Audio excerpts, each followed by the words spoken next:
എൻ്റെ പ്രിയപ്പെട്ടവരെ, കഴിഞ്ഞ ദിവസം രാധമ്മ എന്ന് പറയുന്ന ഒരു മാള്,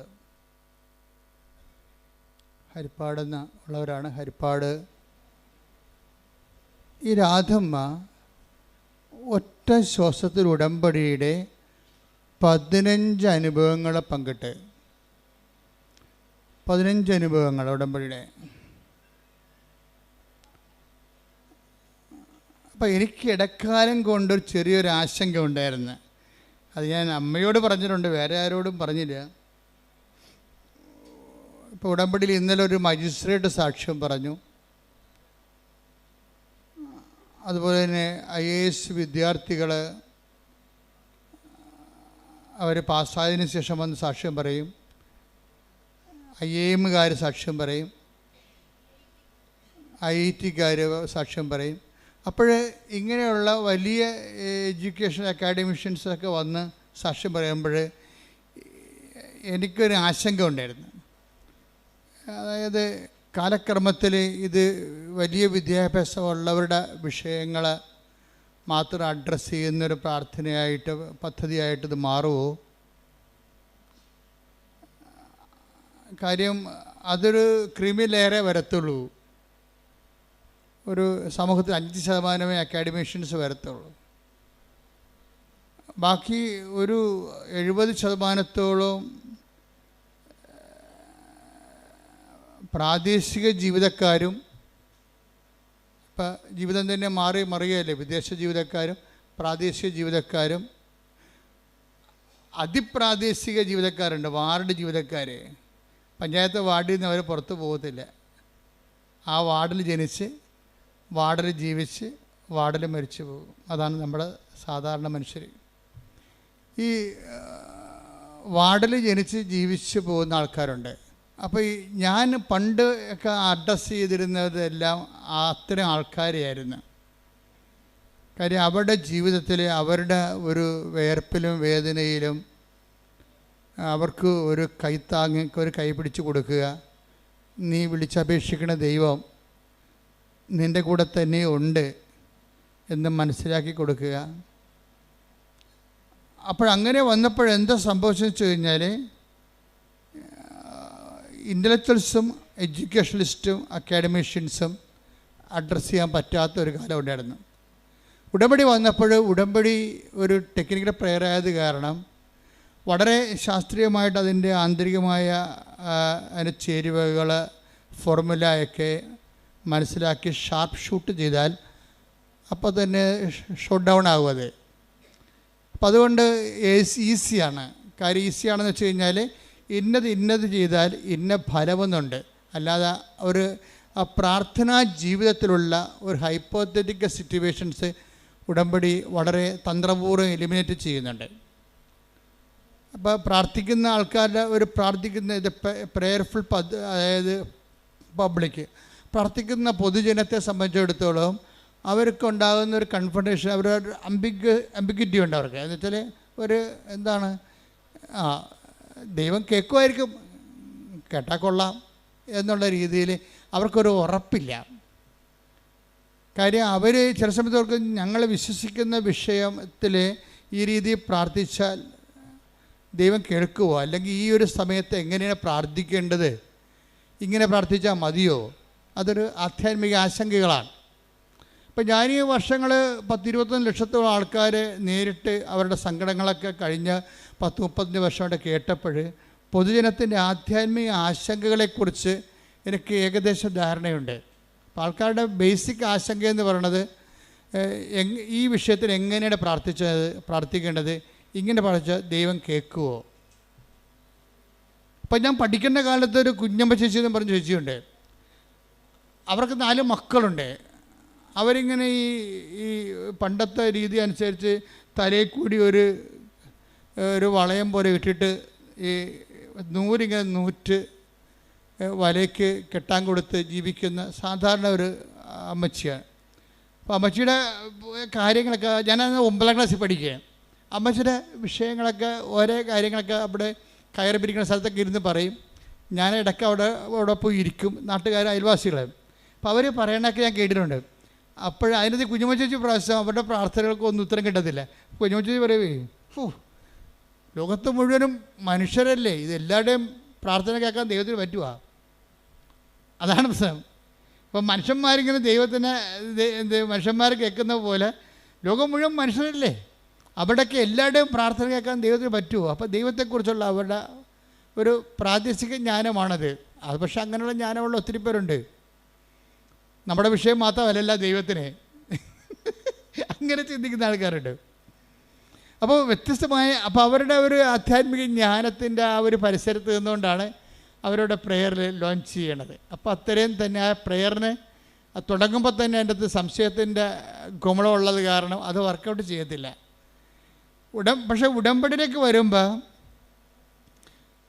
ഇങ്ങനെയുള്ള ഒരു കോമൺ പീപ്പിളായാലും ശരി, കുറച്ച് എക്സ്ട്രാ ഓർഡിനറി ആയിട്ടുള്ള പീപ്പിളായാലും ശരി, ഉടമ്പടിയുടെ ക്ലാസ്സുകൾ കേട്ട് ജനങ്ങളുടെ സാക്ഷ്യങ്ങൾ കേട്ട് അച്ഛൻ്റെ ഉടമ്പടി ധ്യാനമൊക്കെ കേട്ട് കഴിയുമ്പോൾ അവർക്ക് മനസ്സിലാകുന്ന ഒരു സത്യമുണ്ട്. ഇതൊരു സയൻറ്റിഫിക്കലി പ്രൂവൺ പ്രെയറാണ്. ഒരു ആധ്യാത്മിക ശാസ്ത്രം, ബൈബിൾ ശാസ്ത്രം ഉണ്ടല്ല, ബൈബിൾ ശാസ്ത്രം അനുസരിച്ച് പ്രൂവ് ചെയ്തിട്ടുള്ള ഒരു പദ്ധതിയാണ് കവനൻ്റ് എന്ന് പറയുന്നത്. ഈ കവനൻ്റെ കൂടെ വന്നിരിക്കുന്ന കവനൻ്റ് ഇപ്പോഴുള്ളതല്ല, പണ്ടിനാലെ ദൈവം അതാത് കാലങ്ങളിൽ അപ്ഡേഷൻസ് ഉള്ള ഒരു പ്രാർത്ഥനയാണ് കവനൻ്റ് എന്ന് പറയുന്നത്. അപ്പോൾ കവനൻ്റെ ഒരു ഹിസ്റ്ററി ഓഫ് കവനൻ്റ് അല്ലെങ്കിൽ ഇവോൾവിങ് ഒരു പരിണാമം, കവനൻ്റ് ഉടമ്പടി ദൈവശാസ്ത്രത്തിൻ്റെ പരിണാമങ്ങളിലേക്ക് പോയി കഴിഞ്ഞാൽ നമുക്ക് മനസ്സിലാകും ഇതിന് ഘട്ടം ഘട്ടമായി കാലത്തിനൊപ്പം അപ്ഗ്രഡേഷൻ സംഭവിച്ചിട്ടുള്ളതാണ് ഉടമ്പടിയിൽ. നമ്മുടെ ഈ കാലത്ത് വന്നപ്പോൾ ഇവിടെ ദൈവത്തിൻ്റെ ഒരു പ്രധാനപ്പെട്ട വിഷയം, ഇത് ദൈവത്തിൻ്റെ ഒരു വിഷയമായി മാറി. ഇപ്പോൾ യേശു ക്രിസ്തുവിൻ്റെ എല്ലാ പ്രവർത്തനങ്ങളും ക്രിസ്തുവിൻ്റെ വിഷയമല്ലായിരുന്നു. പിതാവായ ദൈവത്തിൻ്റെയും പുത്രനായ ദൈവത്തിൻ്റെയും പരിശുദ്ധാത്മാവായ ദൈവത്തിൻ്റെയും ഏക ദൈവത്തിൻ്റെ പൊതുവിഷയമായിരുന്നു യേശു ക്രിസ്തുവിൻ്റെ മിഷനല്ല. ഇത് മിഷൻ ഓഫ് ജീസസ് ദൈവത്തിൻ്റെ വിഷയമായിരുന്നു. അപ്പോൾ ദൈവത്തിൻ്റെ വിഷയമാകുമ്പോൾ അതിൻ്റെ മുതൽ മുടക്കെല്ലാം ദൈവമാണ്. മുതൽ മുടക്കാൻ വേണ്ടി ദൈവം അറ്റം വരെ തയ്യാറാണ്. അതാണ് തൻ്റെ ഏകജാതനെ നൽകാൻ. ആ മുതലിന് ആ ഒരു പദ്ധതിക്ക് വേണ്ടി അവസാനത്തെ എക്സ്പെൻഡിച്ചർ തൻ്റെ ഏകജാതിനെ 3:16 സ്തുതിക്കട്ടെ. ഹല്ലേലൂയ ഹല്ലേലൂയ ഹല്ലേലൂയ ഹല്ലേലൂയ യേശുവേ നന്ദി, യേശുവേ സ്തുതി. യോഹന്നാൻ 3:16 എന്തെന്നാൽ അവനിൽ വിശ്വസിക്കുന്ന അവനിൽ വിശ്വസിക്കുന്ന ഏവനും നശിച്ചു പോകാതെ നിത്യജീവൻ പ്രാപിക്കുന്നതിന് വേണ്ടി തന്റെ ഏകജാതനെ നൽകാൻ തക്കവിധം ദൈവം ലോകത്തെ അത്രമാത്രം സ്നേഹിച്ചു. അപ്പോൾ ദൈവം ലോകത്തെ അത്രമാത്രം സ്നേഹിച്ചത് കൊണ്ട് തൻ്റെ ഏകജാതനെ മുഴുവനായിട്ട് വരെ നൽകാൻ അതിൻ്റെ ക്യാപിറ്റൽ അതാണ്. രക്ഷാകര പദ്ധതിയുടെ ക്യാപിറ്റൽ എന്ന് പറയുന്നത് ഏകജാതനെ മുഴുവനും കൂടി നൽകിയ പാപത്തിന് പരിഹാരം ചെയ്യേണ്ടി വന്നപ്പോൾ അതിന് പോലും ദൈവം ചെലവഴിച്ചതാണ്. അപ്പോൾ ആ ദൈവത്തിൻ്റെ ആ ചെലവഴിക്കൽ നിന്നാണ് ക്രിസ്തുശാസ്ത്രം രൂപപ്പെട്ട് വരണത്. പ്രായോഗിക ജീവിതബന്ധിയായ ക്രിസ്തുശാസ്ത്രം. ഇപ്പോൾ ഒരു അക്കാഡമിക് ക്രിസ്തുശാസ്ത്രമുണ്ട്, പക്ഷേ ഒരു കാലബന്ധിയായ ഒരു ക്രിസ്തുശാസ്ത്രമുണ്ട്. അപ്പോൾ ഈ 3:16 ഡെവലപ്പ് ചെയ്ത് വരുമ്പോൾ പിന്നീട് പൗലോസ് പറയും നമ്മൾക്ക് യേശുക്രിസ്തുവിന് നൽകിയവൻ. ശ്രുതിക്കട്ടെ. ഹല്ലേലൂയ ഹല്ലേലൂയ ഹല്ലേലൂയ ഹല്ലേലൂയ. റോമ 8:32 സ്വപുത്രനെ പോലും ഒഴിവാക്കാതെ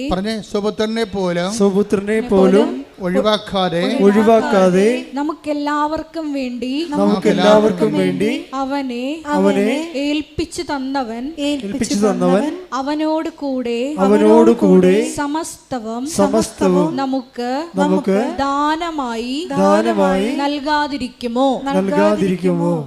അവിടെ അതിൻ്റെ ഒത്തിരി വാക്കുകൾ ദൈവത്തിൻ്റെ തനത് മൈൻഡ് വെളിപ്പെടുത്തുന്നുണ്ട്. അതായത് ഈ റോമ 8:32 യോഹന്നാൻ 3:16 തമ്മിൽ ലിങ്ക് ആയിരിക്കണം. എന്താണ് 3:16 എന്താ പറയണത്? തൻ്റെ ഏകജാതനെ പറഞ്ഞേ, തന്റെ ഏകജാതനെ നൽകാൻ തക്കവിധം ദൈവം അത്രമാത്രം നമ്മളെ ലോകത്തെ സ്നേഹിച്ചു. അപ്പൊ ദൈവത്തെ ഈ എന്തുകൊണ്ടാണ് ദാനമായിരിക്കണം മനസ്സിലാക്കണം. ഉടമ്പടി വർക്ക് ചെയ്യണത് നോട്ട് ബൈ മെറിറ്റിലാണ്, പിന്നെന്താണ്? But by grace. അപ്പം മനുഷ്യൻ്റെ ജീവിതത്തിൻ്റെ എല്ലാ വിഷയങ്ങളിലും നമ്മളുടെ ഇപ്പം നിങ്ങൾക്കൊരു സ്റ്റാൻഡേർഡ് ഉണ്ടാകുമല്ലോ അല്ലേ? നിങ്ങളുടെ ഒരു വാല്യൂ അല്ലെങ്കിൽ നിങ്ങളുടെ ഒരു കഴിവ്. പക്ഷേ നമ്മുടെ കഴിവും നമ്മുടെ ജീവിതവും തമ്മിൽ ഒരു കാലത്തും പൊരുത്തപ്പെടത്തില്ല. എന്താ കാര്യം? നമ്മളുടെ ജീവിതത്തിൻ്റെ വെല്ലുവിളി നമ്മുടെ കഴിവിനേക്കാൾ എപ്പോഴും മുകളിലായിരിക്കും. അതെപ്പോഴും അങ്ങനെയുണ്ട്. ലൈഫ് സെറ്റിൽ ചെയ്തിരിക്കുന്നതും ലൈഫ് ഇവോൾവ് ചെയ്തിരിക്കുന്നതും ജീവിതം ആയിത്തീർന്നിരിക്കുന്നതായിട്ടുള്ള അവസ്ഥ എന്ന് വെച്ച് കഴിഞ്ഞാൽ എപ്പോഴും നമ്മുടെ കഴിവിനേക്കാളും ഉപരിയായിരിക്കും നമ്മൾക്ക് കൈകാര്യം ചെയ്യേണ്ട വിഷയം. കഴിഞ്ഞ ദിവസത്തിൽ ഒരു മജിസ്ട്രേറ്റിൻ്റെ സാക്ഷ്യം എന്താ അറിയാമോ? മജിസ്ട്രേറ്റ് വക്കീലാണ്, അവർ പ്രാക്ടീസിങ് വക്കീലാണ്. ഈ ബാരിസ്റ്ററെ ശരിക്കും അവർക്ക് ഇപ്പോൾ ഒരു മജിസ്ട്രേറ്റിൻ്റെ എക്സാം വന്നു. അപ്പോൾ ഹൈക്കോടതിയുടെ എക്സാം ശരിക്കും വളരെ പാടുള്ളതാണ്. അവർ പറഞ്ഞ സങ്കീർണമാണ്. പല സെക്ഷൻസ് ഉണ്ട്. ആ പരീക്ഷകളെല്ലാം എഴുതിയിട്ടാണ് പിന്നീട് അവർ മജിസ്ട്രേറ്റായിട്ട് അവർ ജയിച്ചാൽ മാത്രമേ മജിസ്ട്രേറ്റിലേക്ക് പിന്നെ അവർക്ക് പരിശീലനത്തിന് പോകാൻ പറ്റത്തുള്ളൂ. പക്ഷേ എന്താ പ്രശ്നം വെച്ചാൽ ഇവർക്കൊരു കോൺഫിഡൻസ് ഉണ്ട്. എപ്പോഴും നമ്മൾ ശ്രദ്ധിക്കേണ്ടത് ഈ കോൺഫിഡൻസ് ആണ് ഫസ്റ്റായിട്ട്. നമ്മൾ ദൈവത്തിൻ്റെ സന്നിധാനത്തിൽ വരുമ്പോൾ ആദ്യത്തെ ബോംബിങ് ഏരിയ എന്ന് പറയണത്, അല്ലെങ്കിൽ മിലിറ്ററി ടാർഗറ്റ് പൊസിഷൻ. ഇപ്പം മിലിറ്ററി പൊസിഷൻ എന്ന് പറയത്തില്ലേ, ബോംബ് ചെയ്യുന്ന വിമാനങ്ങൾക്കൊരു പൊസിഷൻ ഉണ്ടാകും. ഇപ്പം നമ്മൾ ദൈവദർശനം വരുമ്പോൾ ഈ പൊസിഷൻ ടാർഗറ്റിലായിട്ട് വരുന്നത് എപ്പോഴും കോൺഫിഡൻസാണ്. നിങ്ങളുടെ കോൺഫിഡൻസ് തരുന്ന കുറേ കാര്യങ്ങളുണ്ട്. നിങ്ങളുടെ ഈ കോൺഫിഡൻസ് എന്ന് പറയണതാണ് നിങ്ങൾ. പക്ഷെ ആ നിങ്ങൾക്ക് ഇപ്പോൾ നിങ്ങളുടെ അതിജീവനത്തിന് നിങ്ങളുടെ മുമ്പിൽ വന്നിരിക്കുന്ന വെല്ലുവിളിയെ തരണം ചെയ്യാനുള്ള കഴിവുണ്ടാകത്തില്ല. മനസ്സിലായില്ലേ? അപ്പോൾ ഇത് നിങ്ങളുടെ കോൺഫിഡൻസ് പൊളിച്ച് പണിയേണ്ടി വരും. ഇപ്പം തന്നെ റോഡ് ചെയ്യണവർ ഇപ്പം നല്ല റോഡിൽ വണ്ടി പോകുന്നുണ്ട്, പക്ഷേ റോഡ് അവർ പൊളിക്കുകയാണ്. മൊത്തം പൊളിച്ചിട്ട് അതെല്ലാം വീണ്ടും അതെല്ലാം പൊടിച്ച് റീകോൺക്രീറ്റ് ചെയ്യാൻ. എന്താ കാര്യം? അവർക്ക് ഗ്യാരണ്ടി ഉണ്ട്, അടുത്ത ഒരു 50 കൊല്ലത്തേക്ക് തലമുറകളെ കോടിക്കണക്കിന് വാഹനം ഓടേണ്ടതാണ്. അതനുസരിച്ച് ഈ റോഡ് അതിന് പറ്റത്തില്ല, അതുകൊണ്ട് അവർ പൊളിക്കുകയാണ്. ദൈവം ചെയ്യേണ്ടത് ഏതാണ്ട് ഇതേ പരിപാടിയാണ്. നിങ്ങളുടെ കോൺഫിഡൻസ് ആദ്യം പൊളിക്കും. കോൺഫിഡൻസിൻ്റെ ഓരോ ഏജൻറ്റ് നോക്കിയാൽ മതി. പണി വരാൻ പോണത് എവിടെയാണെന്നൊക്കെ അറിയാൻ പറ്റും. ഒന്നെങ്കിൽ നമ്മുടെ ആരോഗ്യമായിരിക്കും. പരമാവധി പണി ആദ്യം കിട്ടാൻ സാധ്യതയുള്ളത് ബോഡിയിലാണ്. ബോഡി എപ്പോഴും നിങ്ങൾ ശ്രദ്ധിച്ച് പ്രാർത്ഥനാപരമാക്കുകയാണ്. പിന്നെ കിട്ടാൻ പിന്നെ ബോംബ് വീഴാൻ സാധ്യതയുള്ളത് കോമ്പറ്റീഷനിലാണ് വരണത്. നിങ്ങൾ ചിലപ്പോൾ സ്കൂളിൽ റാങ്കാകാം. സ്കൂളിൽ റാങ്കായി കഴിയുമ്പോൾ ടീച്ചർമാർ പറയും നിങ്ങൾ സ്കൂളിൻ്റെ അഭിമാനമാണോ ആന കൂന എന്നൊക്കെ പറയുമ്പോൾ നിങ്ങൾക്ക് മാലയൊക്കെ ഇതിട്ട് ബൊക്കൊക്കെ തന്ന് വിടും. കോളേജ് ചെല്ലുമ്പോൾ നിങ്ങൾ എല്ലാ വിഷയത്തിലും പൊട്ടിപ്പോകും. എന്താ കാര്യം? സ്കൂളിൽ നിങ്ങൾ കിങ് ആയതുകൊണ്ടാണ് അങ്ങനെ സംഭവിക്കുന്നത്. കോൺഫിഡൻസ് ഉണ്ട് നിങ്ങൾ. ഈ കോൺഫിഡൻസ് വെച്ചുകൊണ്ട് കോളേജിൽ നിങ്ങൾ പഠിക്കാതിരിക്കും, അല്ലെങ്കിൽ ക്ലാസ് കട്ട് ചെയ്യും. അപ്പോൾ അവർ പറയണത് എന്താ വെച്ചാൽ ഞാൻ പഠിച്ചില്ലേലും ജയിക്കും, പഠിക്കണ പിള്ളേർക്ക് വീട്ടിൽ ഇരുന്നാലും മതി, കോളേജിൽ പോകേണ്ട കാര്യമില്ല, അപ്പോൾ ക്ലാസ് കട്ട് ചെയ്ത് നടക്കും. അപ്പം അങ്ങനെ വരുമ്പോൾ ഈ നമ്മുടെ കോൺഫിഡൻസാണ് ആധ്യാത്മികമായ ഉഴപ്പുണ്ടാക്കുന്നത്. അതെപ്പോഴും നമ്മൾ ശ്രദ്ധിക്കണം. നിങ്ങൾക്കിന്ന് ആധ്യാത്മികമായിട്ട് എന്തെങ്കിലും ഒരു ഫ്ലക്ച്വേഷൻ ഉണ്ടെങ്കിൽ ആദ്യം ട്രീറ്റ്മെൻറ്റ് നടത്തേണ്ടത് നിങ്ങളുടെ കോൺഫിഡൻസിലാണ്. കാര്യം നിങ്ങളുടെ വിദ്യാഭ്യാസം ചിലർക്ക് തറവാടിത്തമാണ്. എന്താണ് അതായത് ഇപ്പോൾ ഒരു ജോലി വന്നിട്ടുണ്ട്, അത് ഇതിലാണ് വന്നിരിക്കുന്നത്, ട്രാൻസ്പോർട്ട് ബസ് കണ്ടക്ടറാകാനുള്ള ജോലിയാണ്.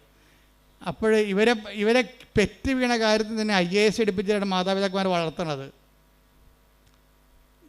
എൻ്റെ മകൾ വളർന്ന് കളക്ടറാകുമെന്നും പറഞ്ഞല്ലേ, പേരിടുമ്പോൾ തന്നെ അവൾ കളക്ടറാകും.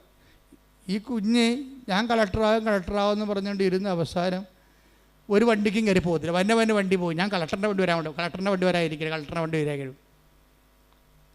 അവസാനം തെണ്ടിപ്പെറുക്കി പട്ടിണിയായി കയറി നാറി കഴിയുമ്പോഴാണ് വല്ല വണ്ടിയും കയറി പോയാൽ മതി, അപ്പോൾ കാലം കഴിഞ്ഞു പോകും.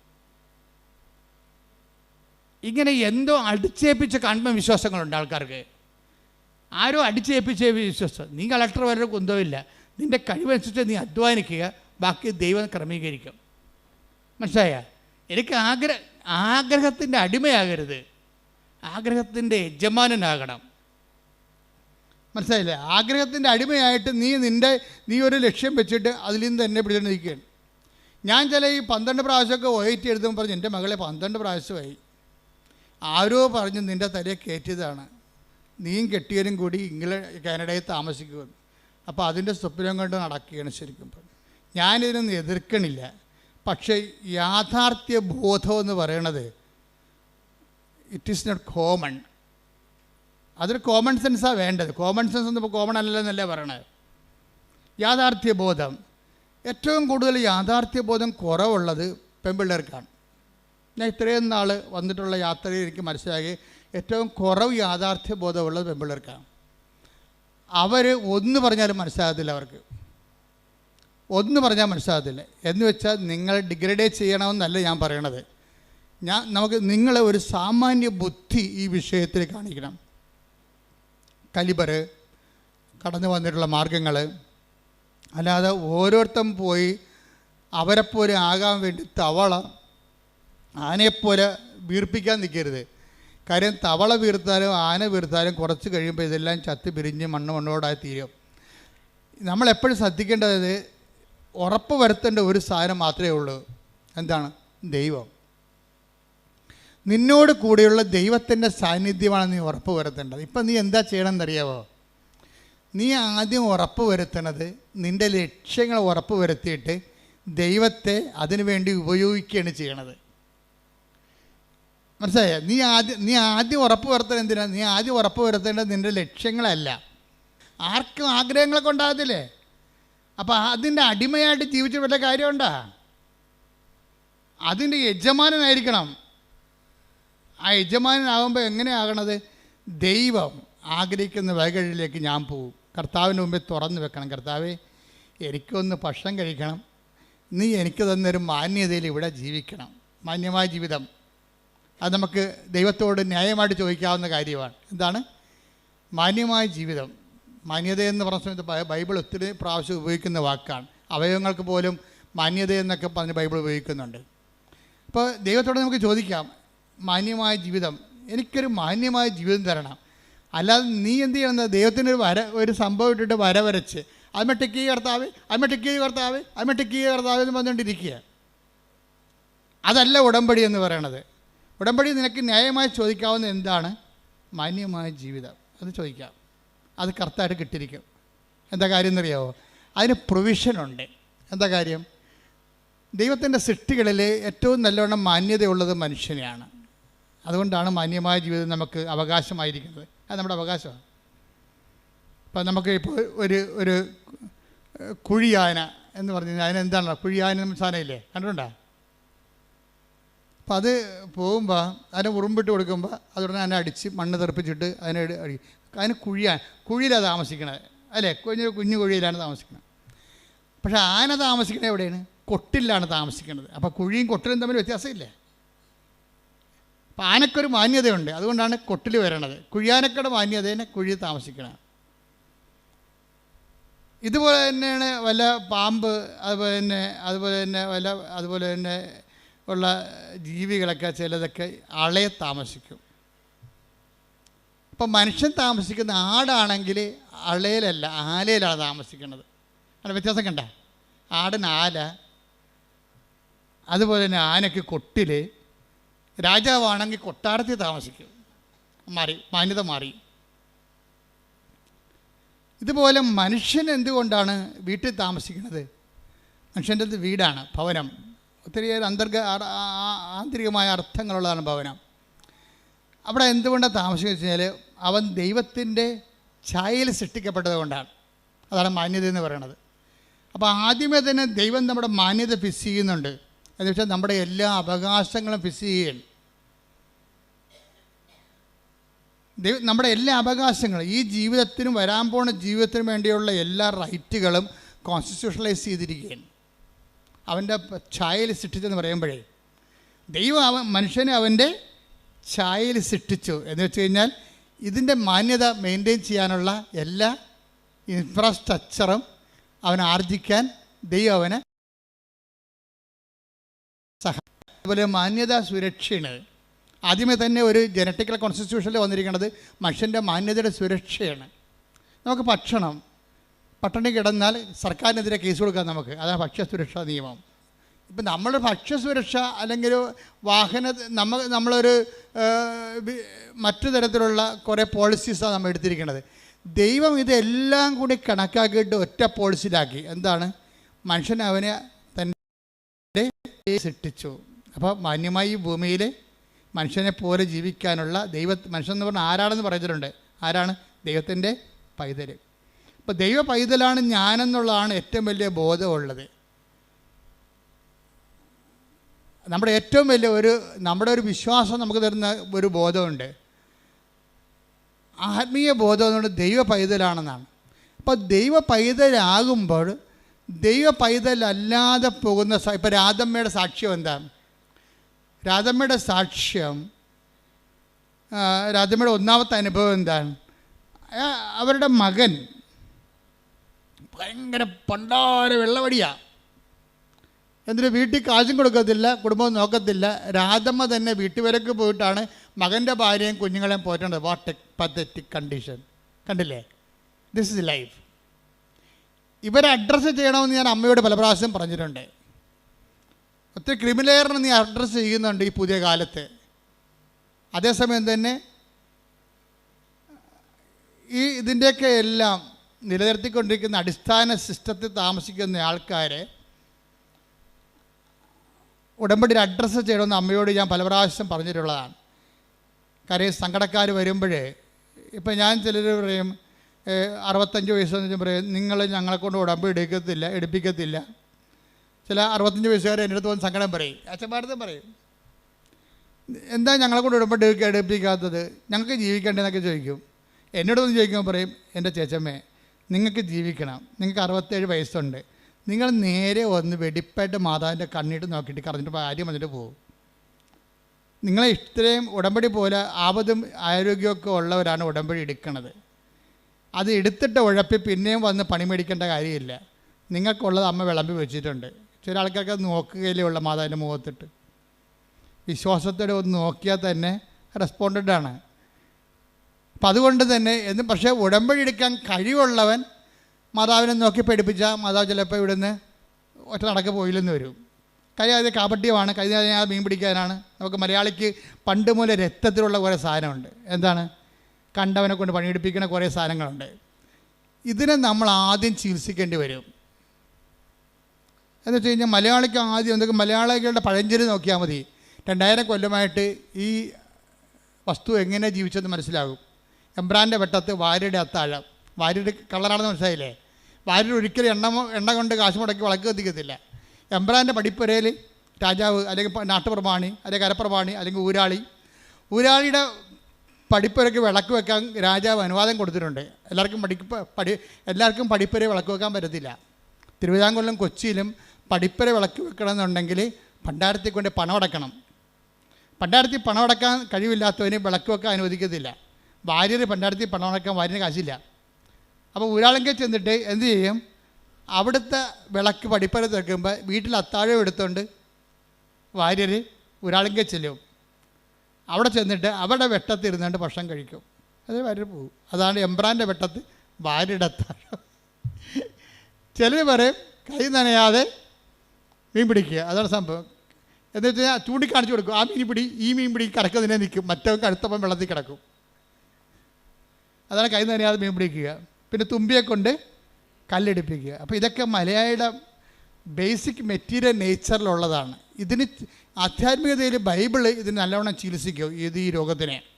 അതുപോലെ ദ്രവീഡീയമായ ഒരു ദ്രാവിഡരുടെ ഇടയിൽ കാണുന്ന ഒരു രോഗമാണത്. കണ്ടവനെ കൊണ്ട് പണിയെടുപ്പിക്കുക, പപ്പായെ കൊണ്ട് ഉടമ്പടിപ്പിക്കുക, അതാണ് സാധനം. പപ്പായെ കൊണ്ട് ഉടമ്പടിപ്പിക്കുക. ഇപ്പം ഈ മജിസ്ട്രേറ്റ് അങ്ങനെ ഒരാളാണ്. മജിസ്ട്രേറ്റിൻ്റെ സാക്ഷ്യം തരുമ്പോൾ ആദ്യം ഇവർ ഡയറക്റ്റായിട്ട് വന്നിട്ട് ഉടമ്പടി എടുക്കത്തില്ല. ആരാ ഉടമ്പടി എടുക്കണത്? അമ്മയെ കൊണ്ട് ഉടമ്പടി എടുക്കണത്. പക്ഷേ ഇവിടെ അത് ഏക്കത്തില്ല, ഇവിടെ അക്സെപ്റ്റ് ചെയ്യത്തില്ല. കാരണം മലയാളിയുടെ 2000 കൊല്ലത്തെ മനസ്സുമൊക്കെ അമ്മയ്ക്ക് അറിയാവുന്ന കാരണം അമ്മ പറയും ഓടരുത് അമ്മാവ, ആളറിയുന്ന സംഭവം. അതുകൊണ്ട് മജിസ്ട്രേറ്റിൻ്റെ കാര്യങ്ങളൊന്നും നടക്കത്തില്ല. പക്ഷെ അമ്മ മാതാവിൻ്റെ മുമ്പിൽ ഇത്തിരി വില നിലയുള്ള ആളാണ്. കാര്യം അവർക്ക് നല്ല ഇൻവെസ്റ്റ്മെൻറ്റ് ഉള്ള ആളാണ്. അപ്പോൾ മജിസ്ട്രേറ്റിന് പരീക്ഷയ്ക്ക് പോകാൻ നേരത്ത് ടാനിയ പറയും, അമ്മേ ഞാൻ പരീക്ഷയ്ക്ക് പോകണില്ല, കാര്യം എനിക്ക് നല്ല മൈഗ്രെയിനാണ്, തല പൊട്ടണ്, തല പൊടിയാണ്, എൻ്റെ ബോധം പോകണമെന്ന് പറയും. അപ്പോൾ അമ്മ പറയും, നീ പരീക്ഷയ്ക്ക് പോകും മകളെ, എന്താ കാര്യം? ഞാൻ കൃപാസനത്തിൻ്റെ ഒരു കാശുരൂപം നിനക്ക് തരാം, നീ നെറ്റിക്കൊട്ടിച്ച് വെക്ക്, 10 മിനിറ്റ് നമുക്ക് വെയിറ്റ് ചെയ്യാം, മാതാവ് നിൻ്റെ തലവേദന എടുത്ത് മാറ്റും, നീ പരീക്ഷയ്ക്ക് പോകുന്നു. അപ്പോൾ ഇവള് കിടക്കുകയാണ്, ഇങ്ങനെ ഉരുണ്ട് വട്ടത്തിൽ കിടക്കുകയാണ്, തലപെരുത്ത് വേദനയായിട്ട് കിടക്കുകയാണ്. ഒന്നും ഓർക്കണില്ല, കണ്ണ് കാണാൻ പാടില്ല, തലവേദന എടുത്തിട്ടേ കണ്ണ് കാണാൻ പാടില്ല, ഒന്നും അക്ഷരം നോക്കിയിട്ട് തെളിഞ്ഞ് വരണില്ല, എല്ലാം ഇങ്ങനെ ബ്ലറടിച്ചിരിക്കുകയാണ്. അപ്പോൾ ഇവള് എന്ത് അഡ്വക്കേറ്റ് ആയാലും അമ്മമാർക്ക് ഒരു കഴിവില്ലേ, എത്ര വലിയ ആൾക്കാരായാലും അമ്മ എപ്പോഴും അമ്മമാർ, ഞാൻ പറഞ്ഞ ഒന്നെങ്കിലും നിങ്ങളെ പ്രസവിക്കാൻ പോകരുത്, അതൊരു ദൈവികമായ ഏർപ്പാടാണ്. പ്രസവിക്കാൻ പോയാൽ നിങ്ങൾ ഉടനെ അമ്മയാകും. അമ്മയായാൽ നെക്സ്റ്റ് ഗോഡാണ്, ദൈവത്തിൻ്റെ അടുത്ത് നിൽക്കുന്ന ആളാണ്. അമ്മ എന്തെങ്കിലും മക്കൾക്ക് വേണ്ടി ദൈവത്തോട് പറഞ്ഞാൽ ദൈവം അപ്പം ഒപ്പിടും. എന്താ കാര്യം? അവർക്ക് കൊച്ചിനെ കൊടുത്തപ്പോൾ തന്നെ കൊച്ചിനെ ജീവിപ്പിക്കാനുള്ള അധികാരവും അവകാശവും അവർക്ക് ദൈവം എഴുതി കൊടുത്തിട്ടുണ്ട്. പക്ഷെ അവർ അമ്മയായിട്ട് ജീവിക്കണം. അല്ല വയറ്റിട്ട് അതിനെ കൊല്ലാൻ പോയി കഴിഞ്ഞാൽ ദൈവത്തിന് അറിയാം, നീ അമ്മയല്ല, കൊലപാതകയാണ്, 2 കുഞ്ഞുങ്ങളെ കൊന്ന ആളാണ്, ഈ അഭ്യാസം കൊണ്ട് എൻ്റെ അടുത്ത് വരരുത്, പഴയകാലം ഓർക്കണം. അതിനാണ് ഉടമ്പടിയിൽ അനുതാപം വെച്ചിരിക്കുന്നത്. അബദ്ധവശാൽ ദൈവത്തെ അറിയാത്ത കാലങ്ങളിലുള്ള കാര്യങ്ങളെ ദൈവം റൈറ്റ് ഓഫ് ചെയ്യാനൊരു പ്രൊവിഷൻ ഇട്ടിട്ടുണ്ട് ബൈബിളിലേക്ക് ഒള്ളുകെട്ട ഇത് അജ്ഞതയുടെ കാലഘട്ടത്തെ 17:30 എടുത്ത് നടപടി പുസ്തകം 17:30. ശ്രുതിക്കട്ടെ ഹല്ലേലൂയ ഹല്ലേലൂയ ഹല്ലേലൂയ ഹല്ലേലൂയ. അപ്പോസ്തല പ്രവർത്തനങ്ങൾ 17:30. അജ്ഞതയുടെ കാലഘട്ടങ്ങളെ ദൈവം കണക്കിലെടുത്തില്ല. ഒന്ന് പറഞ്ഞ അജ്ഞതയുടെ കാലഘട്ടങ്ങളെ ദൈവം കണക്കിലെടുത്തില്ല. എന്നാൽ ഇപ്പോൾ എല്ലായിടത്തുമുള്ള സകല ജനങ്ങളും പശ്ചാത്തപിക്കണമെന്ന് അവിടുന്ന് ആജ്ഞാപിക്കുന്നു. ഇതൊരു അഭ്യർത്ഥനയുമല്ല, എന്താ പിന്നെ എന്താണ്? ഇതൊരു കൽപ്പനയാണ്. You should act according to by no means. എന്തിനാ കൽപ്പന കൊടുക്കുന്നതിൻ്റെ കാരണം എന്താണ്? എല്ലാ മനുഷ്യരും രക്ഷപ്പെടണമെന്നും ആരും നശിച്ചു പോകാതിരിക്കാൻ ദൈവം ആഗ്രഹിക്കുന്നത് കൊണ്ടാണ്. കൽപ്പനകളുടെ ഉള്ളിൽ ശരിക്കും പറഞ്ഞാൽ ശാസനയല്ല ഉള്ളത്, മറിച്ച് കരുണയാണുള്ളത്. എന്താ കാര്യം? എല്ലാവരും രക്ഷപ്പെടണമെന്നും സത്യമാർഗം സ്വീകരിക്കണമെന്നും, take the bed of God, എല്ലാവരും രക്ഷപ്പെടണമെന്നും സത്യമാർഗം സ്വീകരിക്കണമെന്ന്. ശ്രദ്ധിക്കട്ടെ ഹല്ലേലൂയ ഹല്ലേലൂയ ഹല്ലേലൂയ. 1 തിമോത്തി 2:4 എല്ലാവരും രക്ഷിക്കപ്പെടണമെന്നും എല്ലാവരും രക്ഷിക്കപ്പെടണമെന്നും സത്യം അറിയണമെന്നും ആണ് അവിടുന്ന് ആഗ്രഹിക്കുന്നത്. എന്തെന്നാൽ ഒരു ദൈവമേയുള്ളൂ, ദൈവത്തിനും മനുഷ്യർക്കും മധ്യസ്ഥനായി ഒരുവനേയുള്ളൂ, മനുഷ്യനായ യേശുക്രിസ്തു. അപ്പോൾ ഇത് അതായത് ആരും നശിച്ചു പോകാതിരിക്കാനും എല്ലാവരും രക്ഷപ്പെടാനും സത്യമാർഗം സ്വീകരിക്കാനും വേണ്ടിയാണ് ഈ കൽപ്പന ദൈവം കൊടുത്തിരിക്കുന്നത്. അപ്പോൾ കൽപ്പനയുടെ അകത്തെല്ലാം രക്ഷയെ വെച്ചിട്ടാണ് കൊടുത്തിരിക്കുന്നത്. അല്ല നിങ്ങൾ മാതാപിതാക്കന്മാരെ ബഹുമാനിക്കുന്നു, അല്ല വ്യഭിചാരം ചെയ്യുന്നില്ല, അല്ലെ കള്ളസാക്ഷ്യം പറയുന്നില്ല, അല്ലെ കർത്താവിൻ്റെ ദിവസം ആചരിക്കുന്നു, അതിൽ തന്നെ ഒരു ലക്ഷ്യവുമില്ല. അതിനകത്തുള്ള ദൈവിക ലക്ഷ്യം എല്ലാവരും രക്ഷപ്പെടണമെന്നുള്ള ദൈവത്തിൻ്റെ ആഗ്രഹമാണ്. അതാണ് വിഷയം. എല്ലാവരും. അപ്പോൾ കൽപ്പന ആർക്ക് വേണ്ടിയുള്ളതാണ്? ക്രിസ്ത്യാനിക്ക് വേണ്ടി മാത്രമുള്ളതല്ല. അതാണ് വിഷയം. അതാ 1 തീമോത്തി 2:4 പറയണത്, എല്ലാവരും രക്ഷപ്പെടണമെന്നും സത്യമാർഗം സ്വീകരിക്കണമെന്നും. കർത്താവിൻ്റെ വചനങ്ങളിലെ വിശ്വസിച്ച് ജീവിച്ച് കഴിയുമ്പോൾ എന്താണ്, നിത്യതയിലേക്കുള്ള മാർഗം ഉറപ്പുവരുത്തും. ഇപ്പോൾ എല്ലാവരും ഉടമ്പിക്കാരെല്ലാവരും എന്താണ് സംസാരിക്കണത്? നിത്യതയെക്കുറിച്ചാണ് സംസാരിക്കണത്. അല്ലാതെ അവർ ILTS എന്നൊക്കെ പറയും, പറമ്പ് വിറ്റെന്ന് പറയും, ജപ്തി നടപടി ഒഴിവായെന്ന് പറയും, ജോലി കിട്ടിയെന്ന് പറയും. ഇപ്പം മിഥുൻ്റെ കാര്യം തന്നെ, ഒരു മിഥുൻ്റെ സാക്ഷ്യം ഉണ്ടായിരുന്നു ഈ ദിവസം. മിഥുൻ്റെ സാക്ഷ്യം, മിഥുൻ്റെ ഒരു വിഷയം, നിങ്ങളെപ്പോലെ തന്നെ മിഥു ഇവിടെ വന്ന് മിഥു അപ്പൻ ഉടമ്പടി എടുത്ത്. അതാണ് ഞാൻ പറഞ്ഞത്, തുമ്പിയെ കൊണ്ട് കല്ലടിപ്പിക്കുക, എംബ്രാൻ്റെ വെട്ടത്ത് വാരത്താഴ്, അപ്പനെ കൊണ്ട് ഉടമ്പിടിപ്പിച്ചിട്ട് അവൻ കാറിലിരുന്നെന്നാണ് പറയണത്. മനസ്സിലായില്ലേ? അപ്പോൾ ഇവിടെ വന്ന് കുറച്ച് നേരം ഇങ്ങനെ ഇരുന്ന് വെച്ചാൽ കുറച്ച് ബോറടിച്ച് വിളിക്കുക. ഇവിടുത്തെ ഈ മൊത്തക്കൊടയും അതുപോലെ തന്നെ പ്രദക്ഷിണവും ഇവിടുത്തെ പ്രാർത്ഥനയും സാക്ഷിയൊക്കെ കേട്ടിട്ട് പുള്ളി ഇത് എനിക്ക് പറഞ്ഞിട്ടുള്ളതല്ല എന്നും പറഞ്ഞുകൊണ്ട് അവിടെ ഇരുന്ന് കുറച്ച് നേരം. ആദ്യത്തെ സ്റ്റെപ്പ് അങ്ങനെയാണ്, എനിക്ക് പറഞ്ഞിട്ടുള്ളതല്ല ഇത്, നമുക്ക് പറ്റത്തില്ല, നമുക്ക് പറഞ്ഞിട്ടുള്ളതല്ല എന്ന് പറഞ്ഞു അവിടെ ഇരുന്ന്. അപ്പോൾ തന്നെ ഇവൻ എഴുന്നേറ്റ് പോയി കാറിലിരുന്നിട്ട് അവൻ സിനിമ കണ്ട്. പോരെ, ഉടമ്പടി കാണാൻ അപ്പനെ കൊണ്ട് ഉടമ്പടിപ്പിക്കാൻ വന്നവൻ സിനിമ കണ്ട്. എന്താ കാര്യം? അവന് നല്ല കോൺഫിഡൻസ് ആയിരുന്നു, അപ്പന് ഇവരെ തീറ്റി കൊടുക്കുന്നത് അവനാണെന്ന്. അവൻ്റെ പ്രശ്നം തന്നെ. മിഥുൻ്റെ പ്രശ്നം എന്താണ്? മിഥു എന്തുകൊണ്ടാണ് ഇവിടെ വന്നിട്ട് 10 മിനിറ്റ് ഇതെല്ലാം നോക്കിയിരുന്നിട്ട് നേരെ കാറിൽ പോയിരുന്ന് TV കണ്ട എന്താണ്? അപ്പനും അമ്മയ്ക്കും പെങ്ങൾക്കും എല്ലാം ഭക്ഷണം കൊടുക്കുന്ന ആരാണ്? തൻ്റെ ജോലി കൊണ്ടാണ്. അതാണ് പ്രശ്നം. താനാണ് അവിടെ ദൈവം. പിന്നെ മറ്റൊരു ദൈവം, ഈ മറ്റൊരു ദൈവത്തിൻ്റെ സാധ്യത കൽപ്പനയിലുള്ളതാണ്. മറ്റൊരു ദൈവം മിക്കവാറും നമ്മൾ തന്നെയായിരിക്കും. എപ്പോഴും മനുഷ്യന് ഒരു പ്രവണത ഉണ്ട്, മറ്റൊരു ദൈവത്തെ സൃഷ്ടിക്കാനുള്ള പ്രവണത. ഞാൻ ബുദ്ധിസം പഠിക്കുന്ന ആളാണ്. ബുദ്ധിസം പഠിച്ച് കഴിഞ്ഞ ദിവസങ്ങളിൽ പോയി ഒരു സാറുമായിട്ട് ബുദ്ധിസത്തെക്കുറിച്ച് സംസാരിച്ചു. ഇപ്പം ഞാൻ പറഞ്ഞ് ബുദ്ധനും അവസാനം എത്തിയത് താൻ ദൈവമാണെന്ന് പറഞ്ഞുകൊണ്ടാണല്ല. ബുദ്ധന് ദൈവവിശ്വാസം ഇല്ലാത്ത ആളാണ്, റാഷണലായിട്ട് ചിന്തിക്കുന്ന ആളാണ്. പക്ഷേ മരിക്കാൻ നേരത്ത് പറഞ്ഞു, എൻ്റെ ദഹിപ്പിച്ച പൊടിയെടുത്ത് നിങ്ങൾ ഒരു തൂണുണ്ടാക്കി വെക്കണം. ആ സ്തൂപം കാണുമ്പോൾ നിർവ്വാണത്തെക്കുറിച്ച് ആഗ്രഹിക്കുന്ന എല്ലാവരും ആനന്ദമുണ്ടാകും. അതാണ് അല്ലയോ ആനന്ദം എന്ന് പറഞ്ഞു തുടങ്ങുന്ന അപ്പം മനുഷ്യനെ അന്വേഷിച്ച് അവസാനം എത്തണം എവിടെയാണ്? അവനാണ് ദൈവം എന്നാണ്. അതാണ് അഹംബ്രഹ്മാസി, ഞാനാണ് ദൈവം. പോരെ, മനുഷ്യന് മറ്റൊരു ദൈവത്തെ സൃഷ്ടിക്കാനുള്ള ഒരു മാനുഷിക പ്രവണത എന്നും ഉണ്ടാകും. ഇതിനെ അഡ്രസ്സ് ചെയ്തുകൊണ്ടാണ് ബൈബിൾ കൽപ്പന ഇറക്കിയിരിക്കുന്നത്. കാര്യം എന്താണ്? നീ തന്നെ ദൈവമാണെങ്കിൽ പിന്നെ യാത്ര അവസാനിപ്പിക്കാവില്ല, നിത്യത അവസാനിപ്പിക്കാവില്ല. നിത്യതയെ മൂടിക്കെട്ടിക്കൊണ്ട് നിന്നെ തന്നെ ദൈവമാക്കി ആത്മീയ അന്വേഷണത്തെ നിന്നിലേക്ക് തിരിച്ചുവിടും. വഴി യൂട്ടേൺ അടുപ്പിക്കും.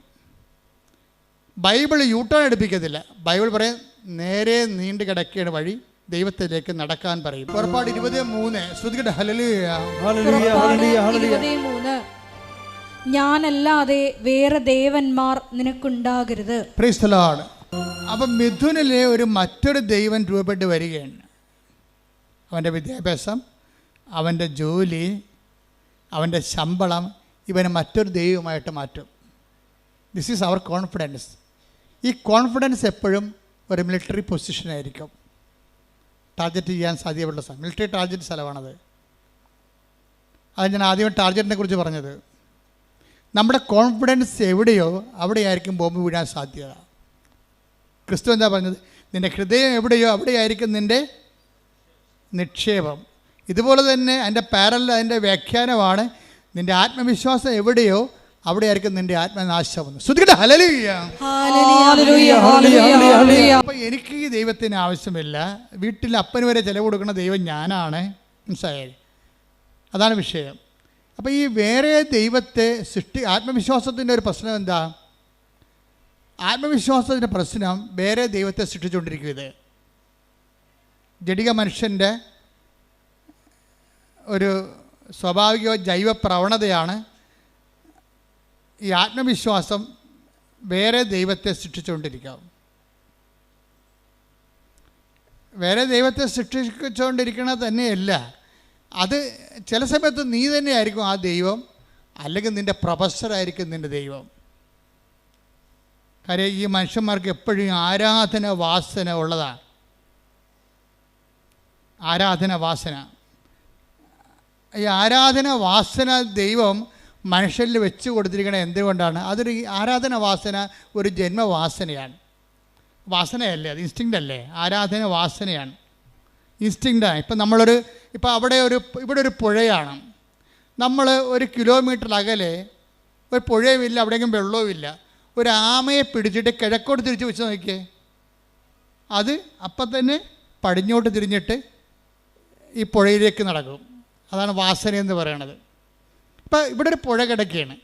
കിഴക്ക് വശത്ത് നമ്മുടെ ആനയെ ഒരു കിലോമീറ്റർ അകലെ ഒരു ആമയെ പിടിച്ചിട്ട് കിഴക്കോട്ട് നോക്കിച്ച് വെക്കും അത്. അപ്പോൾ എന്ത് ചെയ്യും? ആമ ഓട്ടോമാറ്റിക്കായിട്ട് പടിഞ്ഞോട്ട് തിരിയും. വെള്ളമുള്ള സ്ഥലത്തേക്ക് തിരിയാനുള്ള ഒരു വാസനയുണ്ട്. അപ്പോൾ ആരാധിക്കാനുള്ള വാസന വെള്ളമുള്ളിലേക്ക് തിരിയാനും ദൈവമുള്ളിടത്തേക്ക് തിരിയാനുള്ള ഒരു ദൈവവാസനയാണത്. പക്ഷേ ഈ ദൈവവാസന ഡൈവേർട്ട് ചെയ്യപ്പെട്ട് കഴിഞ്ഞാൽ വേറെ ദൈവങ്ങൾ ഉത്ഭവിപ്പിക്കാൻ തുടങ്ങും. ചിലപ്പോൾ നിൻ്റെ കെമിസ്ട്രി പ്രൊഫസറൊക്കെ നിൻ്റെ ദൈവം. എന്താ കാര്യം? നീ ഒരു മനുഷ്യനെ ആഗ്രഹിക്കുന്ന എല്ലാ ക്വാളിറ്റിയും അവനിലുണ്ട്.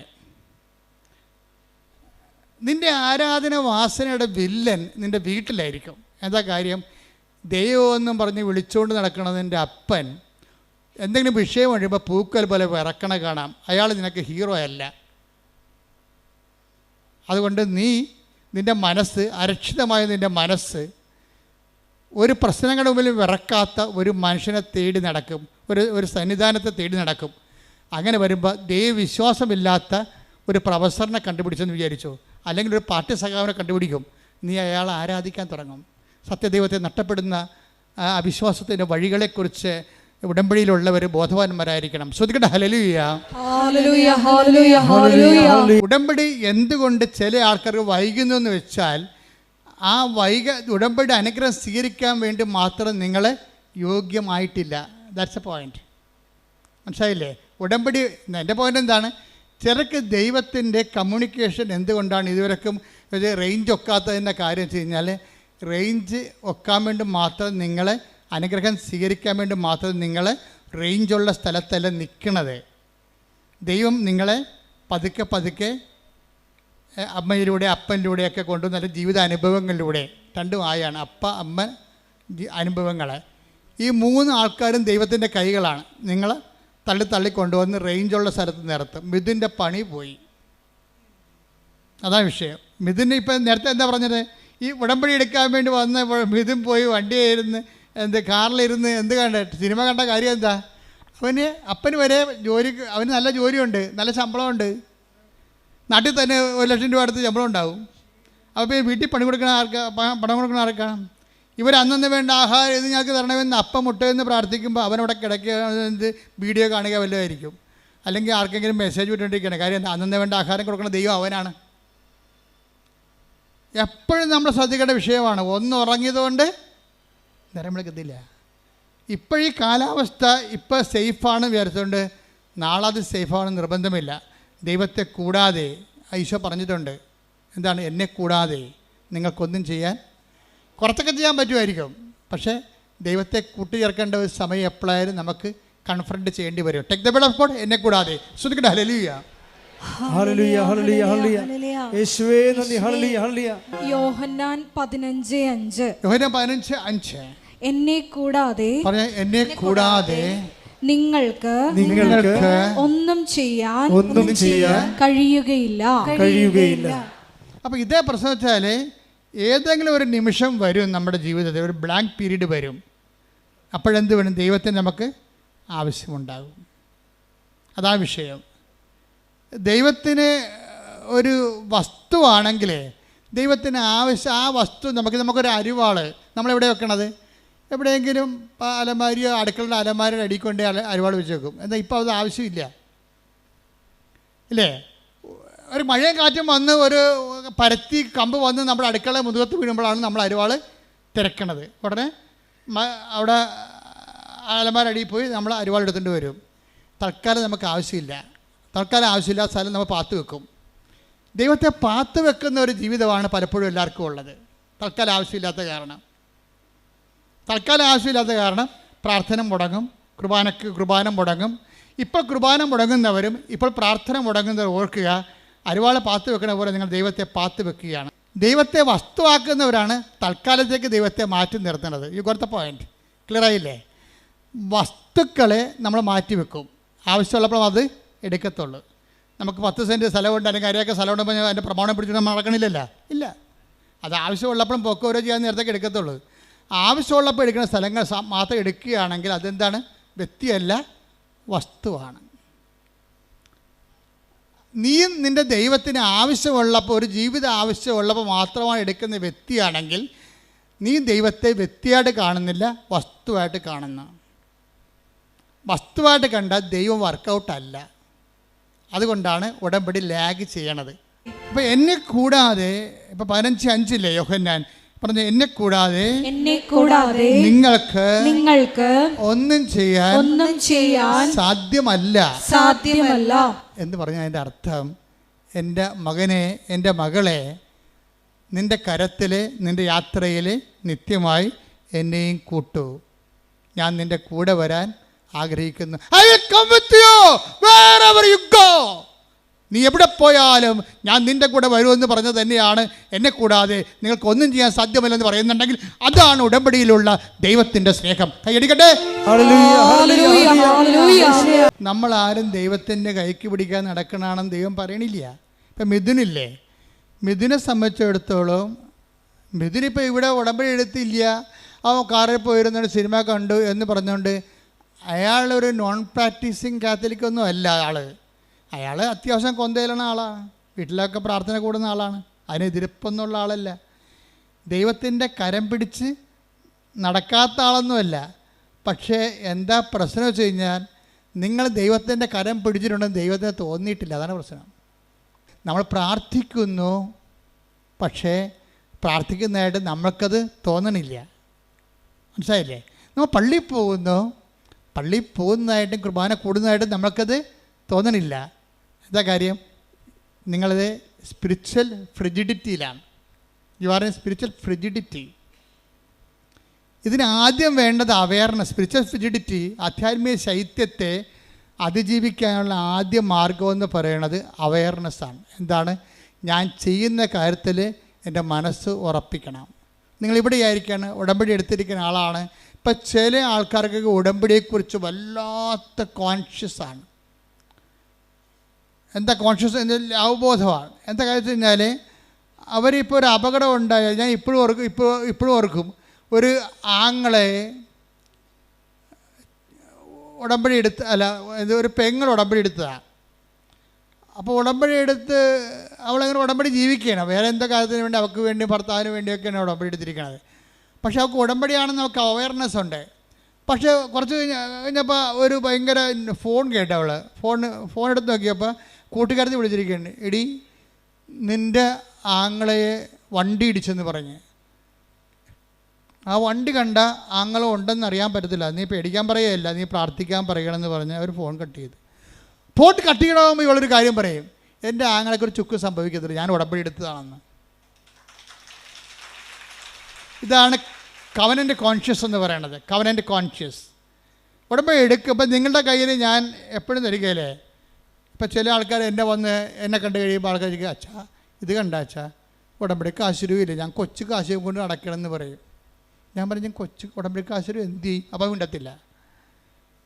അതെന്താ കാര്യം? അവർ മകൾക്ക് കൊടുത്തതാണേ, നമുക്കത് കൈമാറ്റം ചെയ്യാൻ പറ്റത്തില്ല. ഉടമ്പടി കാശുരൂപം പോയാൽ നിങ്ങളുടെ മുമ്പിൽ ഉടമ്പടി കാശ് ഇനി വേണമെങ്കിൽ ഉടമ്പടി എടുക്കാനേ പറ്റത്തുള്ളൂ. അല്ല എന്തെങ്കിലും ഒരു വസ്തു തരികയല്ല. ഉടമ്പടി നിങ്ങളുടെ നെഞ്ചത്ത് കിടക്കുമ്പോൾ, ആ കാശ് നിങ്ങളുടെ നെഞ്ചത്ത് കിടക്കുമ്പോൾ നിങ്ങൾ ഉടമ്പടിയാണ്. അത് ഒരു ഓർമ്മയാണ്. നിങ്ങൾക്കറിയാവില്ല, ക്രിസ്ത്യാനിറ്റിയിലെല്ലാം വർക്കിംഗ് കണ്ടീഷനിലായിരിക്കുന്നത് ഓർമ്മ സ്റ്റേജിലാണ്. ഓർമ്മയെ ഉണർത്തുക എന്നുള്ളതാണ് വിശ്വാസിയുടെ നടപടിക്രമങ്ങളുടെ പ്രധാന ലക്ഷ്യം. ഓർമ്മയെ ഉണർത്തിക്കഴിഞ്ഞാൽ ഉടനെ അഭിഷേകവും ആത്മശക്തിയുമായിട്ട് ഇത് കൺവേർട്ട് ചെയ്യും. ക്രിസ്ത്യാനിറ്റി മൊത്തം ഒരു ഓർമ്മയിലാണ് നിൽക്കുന്നത്. അതിൻ്റെ ഫോം എന്താണ്? What is form? ഇതൊരു മെമ്മറി ഫോമിലുള്ളതാണ്. ഓർമ്മയെ ഉണർത്താൻ പറ്റിയ ഏറ്റവും ടോപ്പായിട്ടുള്ള ആക്ടിവേഷൻ ഫോർമുലയാണ് മാസ് എന്ന് പറയുന്നത്. ഓർമ്മ ഉണർത്തലാണ്. Do this in memory of me. ഇതെൻ്റെ ഓർമ്മ. എന്നെ സംബന്ധിച്ചിടത്തോളം ഭയങ്കര ഈ കുർബാന, ആൾക്കാരോട്ട് നടത്തുന്ന കുർബാന എന്ന് പറയുന്നത് ഒരു വല്ലാത്ത കുർബാനയാണ്. അത് ആഘോഷമാണ് ശരിക്കും. എന്തിനാഘോഷിക്കുന്നു? എൻ്റെ കർത്താവ് എനിക്ക് വേണ്ടി മരിച്ചതിനെ ഞാൻ ആഘോഷിക്കുകയാണ്. എന്താണ്? മരണം പ്രഖ്യാപനമാണ്. ജീസസ് ഡൈഡ് ഫോർ മീ എന്നാണ് ഞാൻ പറയുന്നത്. നമ്മളെല്ലാവരും പറയുന്നതാണ്. കർത്താവ് എനിക്ക് പകരക്കാരനായി മരിച്ചവനാണ്. ഞാൻ മരിക്കുന്നിടത്ത് എനിക്ക് പകരക്കാരനായി മരിച്ചു. അപ്പോൾ എനിക്കിനി മരണമില്ല. ഞാൻ നിത്യത വരെ കർത്താവിനെ കണ്ടെത്തും വരെ, കൂടെ ജീവിക്കും വരെ എനിക്കൊരു ജീവിതം ഞാൻ പങ്കിടുകയാണ്. അപ്പോൾ എൻ്റെ ത്വര എന്താണ്? എത്രയും വേഗം കർത്താവിൻ്റെ അടുത്തേക്ക് എത്തിച്ചേരാൻ. അതുകൊണ്ടാണ് ബൈബിൾ ചോദിക്കേണ്ടത്, മരണമേ നിൻ്റെ ദംശനം എവിടെ? ശ്രുതിക്കട്ടെ ഹല്ലേലൂയ. ശ്രുതിക്കട്ടെ ഹല്ലേലൂയ ഹല്ലേലൂയ ഹല്ലേലൂയ. യേശുവേ നന്ദി. ഹല്ലേലൂയ ഹല്ലേലൂയ ഹല്ലേലൂയ ഹല്ലേലൂയ ഹല്ലേലൂയ.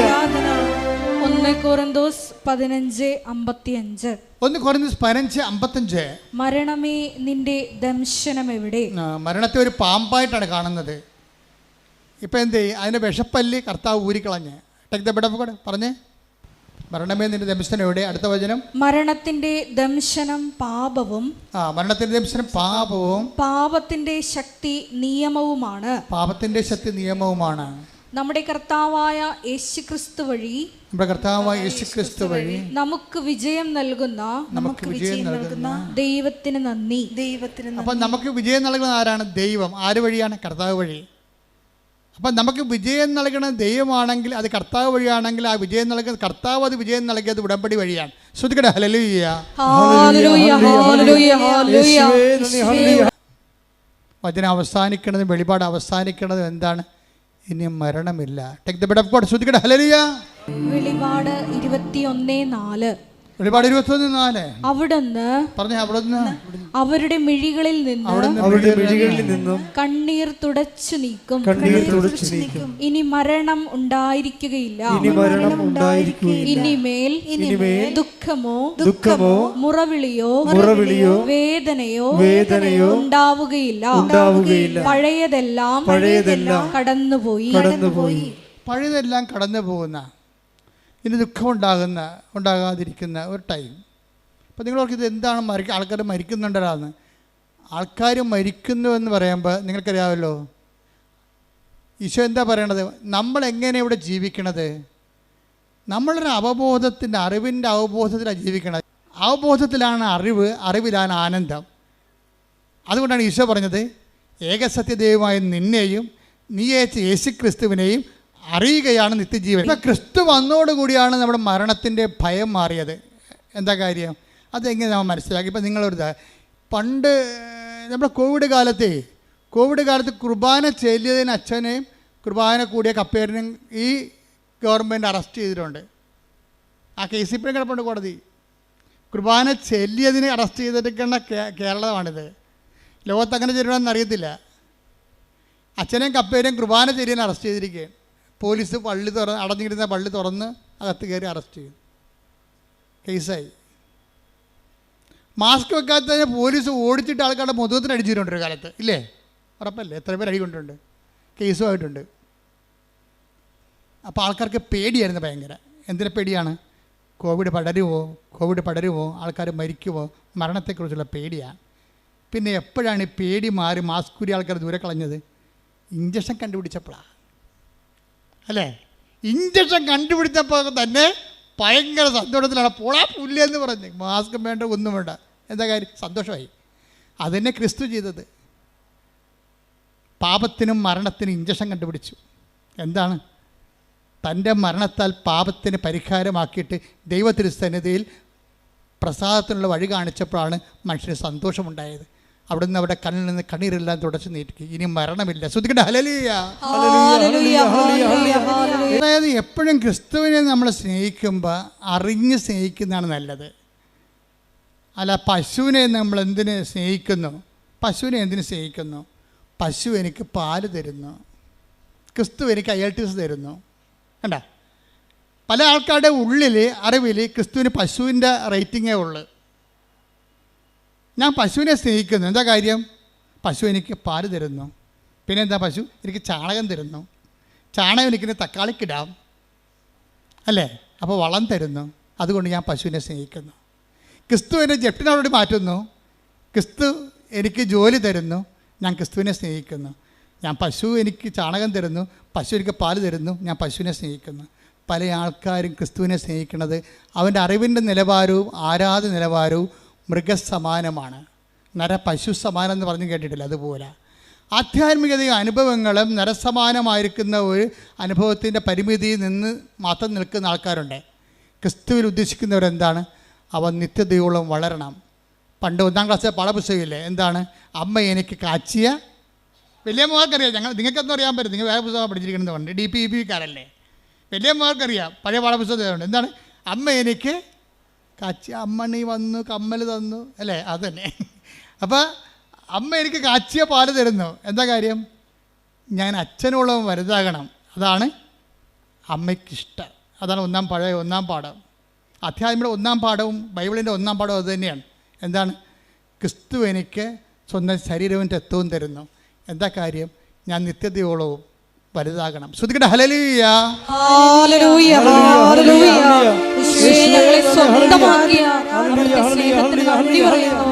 എന്ത് നീ ഉടമ്പടി എടുക്കുന്നു? ജോലി കിട്ടാൻ, വീട് കിട്ടാൻ, മക്കളുണ്ടാകാനെന്ന് പറഞ്ഞു കഴിഞ്ഞാൽ സ്വാഭാവികമായിട്ട് ഇതിന് ഭൂമി മാത്രമേ ഉള്ളൂ നിനക്ക്. അതിൻ്റെ അകത്ത് എൻഡിട്ടേ ഇത് പറക്കത്തില്ല. പറക്കാത്ത ഉടമ്പടി എടുത്തിരിക്കണത്. എന്താ കാര്യം? താറാവ് അധികം പറക്കത്തില്ലല്ലോ, ഇല്ലേ? പക്ഷെ കഴുകനാണെങ്കിൽ പറക്കും.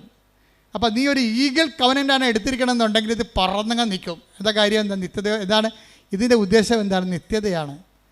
നീ ഇവിടുത്തെ ജോലി, വീട്, വിവാഹം, IELTS, PR എന്നൊക്കെ പറഞ്ഞു കഴിഞ്ഞാൽ ഇവിടെ കൂടി നിരച്ച് നടക്കണ ജീവിനെ പോലെയുള്ള ഭൂമി നിസാനം പൊങ്ങി വരത്തില്ല. അതുകൊണ്ട് തന്നെ ഉടമ്പടിയിൽ എപ്പോഴും നിത്യത നിൻ്റെ ഒരു ജീവിത വിഷയമായിരിക്കണം. അതെന്താ കാര്യം വെച്ച് കഴിഞ്ഞാൽ ക്രിസ്തുവിൻ്റെ സ്വപ്നം അതാണ്. Perfect as your heavenly Father is perfect. Take the word of God. ശ്രദ്ധിക്കട്ടെ, ഹല്ലേലൂയ. ഹല്ലേലൂയ, ഹല്ലേലൂയ, ഹല്ലേലൂയ, ഹല്ലേലൂയ. യേശുവേ നന്ദി, യേശുവേ സ്തുതി. ഹല്ലേലൂയ. മത്തായി 5:48. മത്തായി 5:48. നിങ്ങളുടെ സ്വർഗ്ഗസ്ഥനായ പിതാവ്. അതാ നിത്യതയോളം വളരണം ഉദ്ദേശിക്കണുണ്ടല്ലോ. നോക്കിയേ, നിങ്ങൾ പറഞ്ഞു നിങ്ങളുടെ സ്വർഗ്ഗസ്ഥനായ പിതാവ് പരിപൂർണനായിരിക്കുന്നത് പോലെ നിങ്ങളും പരിപൂർണരായിരിക്കുവിൻ. ഈ മനുഷ്യ യാഥാർത്ഥ്യത്തിൻ്റെ ഒരു ആന്തരിക ചോദന എന്താ? ഒന്നും പരിപൂർണമല്ല എന്നുള്ളതാണ്. ഈ കലയെല്ലാം രൂപപ്പെട്ട് വന്നിരിക്കുന്നത് എന്താണ്? ഒരു അതൃപ്തിയിൽ നിന്ന് വന്നിരിക്കുന്നതാണ് എല്ലാം. ശാസ്ത്രം ഇവിടെ നിന്ന് വന്നതാണ്, അതൃപ്തിയിൽ നിന്ന് വന്നതാണ്. ഇതല്ല, ഇതിനേക്കാൾ മെച്ചമായിട്ടുള്ളത്. അപ്പോൾ ഇതിനേക്കാൾ മെച്ചമായിട്ടുള്ളത് ഉണ്ട് എന്നുള്ളത് ആന്തരികമായ ഒരു മനുഷ്യൻ്റെ ഒരു ത്രൈവാണ്. ഇതിനേക്കാൾ മെച്ചമായിട്ടുള്ളത് എന്താണെന്ന് വെച്ച് കഴിഞ്ഞാൽ ആ മെച്ചമായിട്ടുള്ള സംഭവങ്ങൾ ഉണ്ടാക്കുന്ന അനുസരിച്ച് കൊണ്ട് ആ മെച്ചം നമ്മളെ വീണ്ടും അടിമയാക്കും. എന്താ കാര്യം? ഇപ്പം നിങ്ങൾ AC ഇല്ലാത്ത വീടാണ്. പണ്ട് ഞാനൊക്കെ ഓർക്കുന്നുണ്ട്, ഞങ്ങൾ വീട്ടിലൊക്കെ താമസിക്കുമ്പോൾ ഒരു പായ എടുത്തിട്ട് ഒരു പള്ളിയിൽ നിന്ന് മേടിച്ച പെരുന്നാളിന് മേടിച്ചൊരു ബെസറിയുണ്ട്, അല്ലേ? അപ്പോൾ നല്ല ചൂടായിരിക്കും നാട്ടിൻപുറത്തൊക്കെ ഈ ജനുവരി മാസം, മാർച്ച് മാസത്തിലൊക്കെ. അപ്പോൾ എന്ത് ചെയ്യും? നമ്മളിങ്ങനെ ഈ ബെസറി കൊണ്ട് വീശി രാത്രി കണ്ട് നല്ല വേർപ്പായിരിക്കുമേ. അപ്പം വീശി എന്ത് ചെയ്യും? വീശി വേർത്ത് ഉറങ്ങിപ്പോവും. അതേ ഉള്ളൂ. കറണ്ടില്ലാത്ത സമയത്ത് പിന്നെ അവിടെ കിടക്കാൻ പറ്റത്തില്ല. ബെസറിക്ക് നമ്മളെ രക്ഷിക്കാൻ പറ്റണില്ല. ഫാൻ കണ്ടുപിടിച്ചപ്പോൾ അതിന്മേ മുഴുവൻ പുകയുടെയും കരിയും ചിലന്തി വരെയൊക്കെ ആയപ്പോൾ മനുഷ്യൻ AC വെച്ചു. AC കുറച്ച് നേരം ഇരുന്ന് കഴിയുമ്പോൾ AC തന്നെ റിപ്രക്കഷൻസും പല റെസിപ്രേഷനും പല രോഗങ്ങളൊക്കെ ആയിട്ട് ഈ വെള്ളം കുടിക്കണവന് ഇനിയും ദാഹിക്കും. ഈശോ പറഞ്ഞതല്ലേ, ബെസറി പിടിക്കണവന് പിന്നെയും ദാഹിക്കും, അവന് ഫാൻ വേണം. ഫാനുള്ളവന് പിന്നെയും ദാഹിക്കും, അവന് AC വേണം. ഈ വെള്ളം കുടിക്കണവന് ഇനിയും take the word of God. ശ്രുതിക്കട്ടെ ഹല്ലേലൂയ. യോഹന്നാൻ 4:13. യോഹന്നാൻ 4:13. യേശു പറഞ്ഞു, ഈ വെള്ളം കുടിക്കുന്ന ഏവനും വീണ്ടും ദാഹിക്കും. അപ്പോൾ ഇത് മനുഷ്യൻ ഈ ഭൂമിയിൽ നിങ്ങളുടെ മെറ്റീരിയൽ ബോഡിയെ എന്തെങ്കിലും ഉപയോഗിച്ചുകൊണ്ടാണ് നിങ്ങൾ തൃപ്തിപ്പെടുത്താൻ വരുന്നുണ്ടെങ്കിൽ മരണം വരെ തൃപ്തിയില്ലാത്ത അവസ്ഥ തുടരുമെന്നാണ് പറയുന്നത് ബൈബിള്. യോഹന്നാൻ 2:17 എടുത്ത്. 2:17 ലോകവും അതിന്റെ മോഹങ്ങളും കടന്നു പോകുന്നു. അതാണ് പ്രശ്നം. ഈ മോഹങ്ങൾക്കെല്ലാം നമ്മൾ പുതിയ സ്ഥാനം കണ്ടുപിടിക്കുകയും ചെയ്യും. പക്ഷെ എന്താ പറയണത്, അതും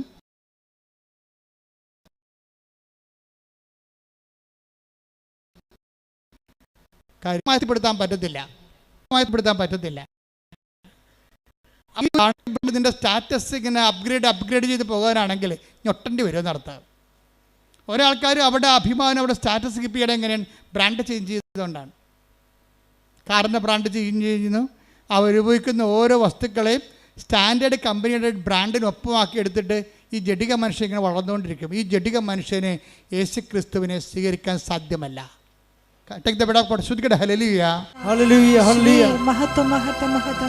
യോഹന്നാൻ 14:17 ഈ സത്യാത്മാവിനെ സ്വീകരിക്കാൻ ലോകത്തിന് സാധിക്കുകയില്ല, കാരണം അത് അവനെ കാണുകയോ അറിയുകയോ ചെയ്യുന്നില്ല. എന്നാൽ നിങ്ങൾ അവനെ അറിയുന്നു, കാരണം അവൻ നിങ്ങളോടൊത്ത് വസിക്കുന്നു, നിങ്ങളിൽ ആയിരിക്കുകയും ചെയ്യും. ഇതൊരു തിരിച്ചറിവിൻ്റെ വിഷയമാണ്. നമ്മളോടൊത്ത് ആയിരിക്കുന്ന പരിശുദ്ധാത്മാവിനെ അവബോധപ്പെടുത്തുകയും നമ്മൾ നിറയാൻ വേണ്ടി അതിൻ്റെ ഫലങ്ങൾക്ക് വേണ്ടി പ്രാർത്ഥിക്കുകയും പരിശുദ്ധാത്മാവിൻ്റെ നൽകുന്ന പരീക്ഷണങ്ങളെ വിവേചിച്ച് മനസ്സിലാക്കുകയും അതിൻ്റെ പാഠങ്ങളെ പഠിക്കുകയും പൂർത്തിയാകാൻ വേണ്ടി ആത്മാവിനാൽ എന്താ പറയണത്, ഞാൻ തരുന്ന വെള്ളം കുടിക്കുന്നവന്, അതാണ് ഈശോ പറഞ്ഞത്. തിരുനാളിൻ്റെ മഹാദിനത്തിൽ അവൻ എഴുന്നേറ്റതെന്ന് 7 യോഹന്നാൻ 7:37. ശ്രുതിക്കട്ടെ ഹല്ലേലൂയ. 7:37 തിരുനാളിന്റെ അവസാനത്തെ മഹാദിനത്തിൽ അവസാനത്തെ മഹാദിനത്തിൽ യേശു എഴുന്നേറ്റ് നിന്ന് ശബ്ദമുയർത്തി പറഞ്ഞു, ആർക്കെങ്കിലും ദാഹിക്കുന്നെങ്കിൽ അവൻ എന്റെ അടുക്കൽ വന്ന് കുടിക്കട്ടെ. എന്നിൽ വിശ്വസിക്കുന്നവന്റെ ഹൃദയത്തിൽ നിന്ന് വിശുദ്ധ ലിഖിതം പ്രസ്താവിക്കുന്നത് പോലെ ജീവജലത്തിന്റെ അരുവികൾ ഒഴുകും. ഉടമ്പടി എങ്ങോട്ടാണ് സഞ്ചരിക്കണം എന്ന് വെച്ചാൽ ജീവജലത്തിൻ്റെ ഉറവയിലേക്കാണ് സഞ്ചരിക്കുന്നത്. ജഡികമായ കാര്യങ്ങളൊക്കെയാണ് ചോദിച്ചിരിക്കണമെങ്കിലും ജഡികമായ കാര്യങ്ങളെക്കുറിച്ച് ഈശോ ഒരു തീർപ്പ് കൽപ്പിച്ചിട്ടുണ്ട്. സുപ്രീം കോടതി ഫുൾ ബെഞ്ച് തീരുമാനമാണ്. ഈശോ ഒരു കാര്യം പറഞ്ഞാൽ എന്താണ്? അവൻ അന്ത്യവിധിയാളൻ ആരാണ്? അവനല്ലേ. അവനൊരു കാര്യം പറഞ്ഞാൽ പിന്നെ ഡിവിഷൻ ബെഞ്ചല്ല, ഫുൾ ബെഞ്ചാണത്. അവനൊരു കാര്യം പറഞ്ഞാൽ സ്വർഗീയ സുപ്രീം കോടതിയുടെ ഫുൾ ബെഞ്ച് തീരുമാനമാണ്. എന്താണ്? ഈ വെള്ളം കുടിക്കണവൻ ഇനി ദാഹിക്കും. നമ്മൾ എന്തെല്ലാം ഈ ലോകത്ത് നേടാൻ വേണ്ടി ഉടമ്പടി എടുത്താലും യഥാർത്ഥ ദാഹം എന്താണ്? ഞാൻ തരുന്ന വെള്ളം കുടിക്കുന്നതിന് ഒരിക്കലും ദാഹിക്കുകയില്ല. ഞാൻ തരുന്ന വെള്ളം എന്താണ്? തിരുനാളിൻ്റെ ഒന്ന് പറഞ്ഞേ, തിരുനാളിൻ്റെ 1-ാം ഘട്ടം തന്നെ. ഒരു വലിയ വിഷയം പറയുമ്പോൾ ഈശോ പഠന പാട് കണ്ടില്ലേ? തിരുനാളിൻ്റെ രണ്ടാമത്തത് എന്താ? മഹാദിനത്തിൽ അവൻ എഴുന്നേറ്റ് നിന്ന് ഉച്ചത്തിൽ പറഞ്ഞു. ഇത്രയും എംഫാറ്റിക് ആയിട്ടൊരു ഒറ്റ വാക്ക് ഈശോ പറഞ്ഞിട്ടില്ല. ഒരു വാക്ക് പറയാൻ വേണ്ടി തിരുനാളിൻ്റെ 11 ദിവസങ്ങളിൽ 11ാമത്തെ ദിവസം തിരഞ്ഞെടുക്കുകയാണ് ക്ലൈമാക്സ്. തിരുനാളിൻ്റെ മഹാദിനത്തിൽ എഴുന്നേറ്റ് നിന്ന് അവനെന്ത് ചെയ്ത്? അവൻ ഉച്ചത്തിൽ പറഞ്ഞു. താത്തി പറയാൻ സാധാരണ സ്ഥലത്തല്ല, ഉച്ചത്തിൽ പറഞ്ഞു. എന്താ പറഞ്ഞത്? നീ ദൈവത്തിലെത്തുന്നത് വരെ ഏത് മതത്തിലും ജാതിയിലും ജീവിച്ചാലും നീ ഒടുവിലെത്തിച്ചേരേണ്ട ഒരു സ്ഥലമുണ്ട്. എന്താണ് പറഞ്ഞ? ആർക്കെങ്കിലും ദാഹിക്കുന്നെങ്കിൽ അവൻ എൻ്റെ അടുത്ത് വരട്ടെ. എന്നിൽ വിശ്വസിക്കുന്നവരുടെ ഹൃദയത്തിൽ നിന്ന് ജീവജലത്തിന്റെ അരുവികൾ ഒഴുകും. ഈ ജീവജലത്തിന്റെ അരുവികൾ തന്നിൽ വിശ്വസിക്കാതിരുന്ന പരിശുദ്ധാത്മാവിനെ കുറിച്ച് അവൻ പറഞ്ഞത്. Take the word of God. ശ്രദ്ധിക്കട്ടെ. ഹല്ലേലൂയ ഹല്ലേലൂയ ഹല്ലേലൂയ ഹല്ലേലൂയ യേശുവേ നന്ദി ഹല്ലേലൂയ ഹല്ലേലൂയ യോഹന്നാൻ 7:39 യോഹന്നാൻ 7:39 അവൻ ഇത് പറഞ്ഞത് തന്നിൽ വിശ്വസിക്കുന്നവരെ സ്വീകരിക്കാനിരിക്കുന്ന ആത്മാവിനെ കുറിച്ചാണ്. നീ പരിശുദ്ധാത്മാവിനെ സ്വീകരിക്കാൻ വേണ്ടി ഉടമ്പടിയിൽ ഞാൻ എപ്പോഴും പറയും, മക്കളെ, നിങ്ങൾ ഉടമ്പടി എടുക്കുമ്പോൾ ഒരു കോളം ദൈവത്തിന് കൊടുത്തേക്കണം. എന്തിനാണ്? അത് പരിശുദ്ധാത്മാവിൻ്റെ കോളമാണ്. നിൻ്റെ സാഹചര്യവും ആത്മീയമായിട്ടുള്ള നിൻ്റെ ഒരു അവസ്ഥയനുസരിച്ചുകൊണ്ട് നിന്നെ നയിക്കാൻ പറ്റിയ മരുന്നുകൾ ദൈവത്തിന് എഴുതി ചേർക്കാൻ പറ്റിയ ഇടമാണത്.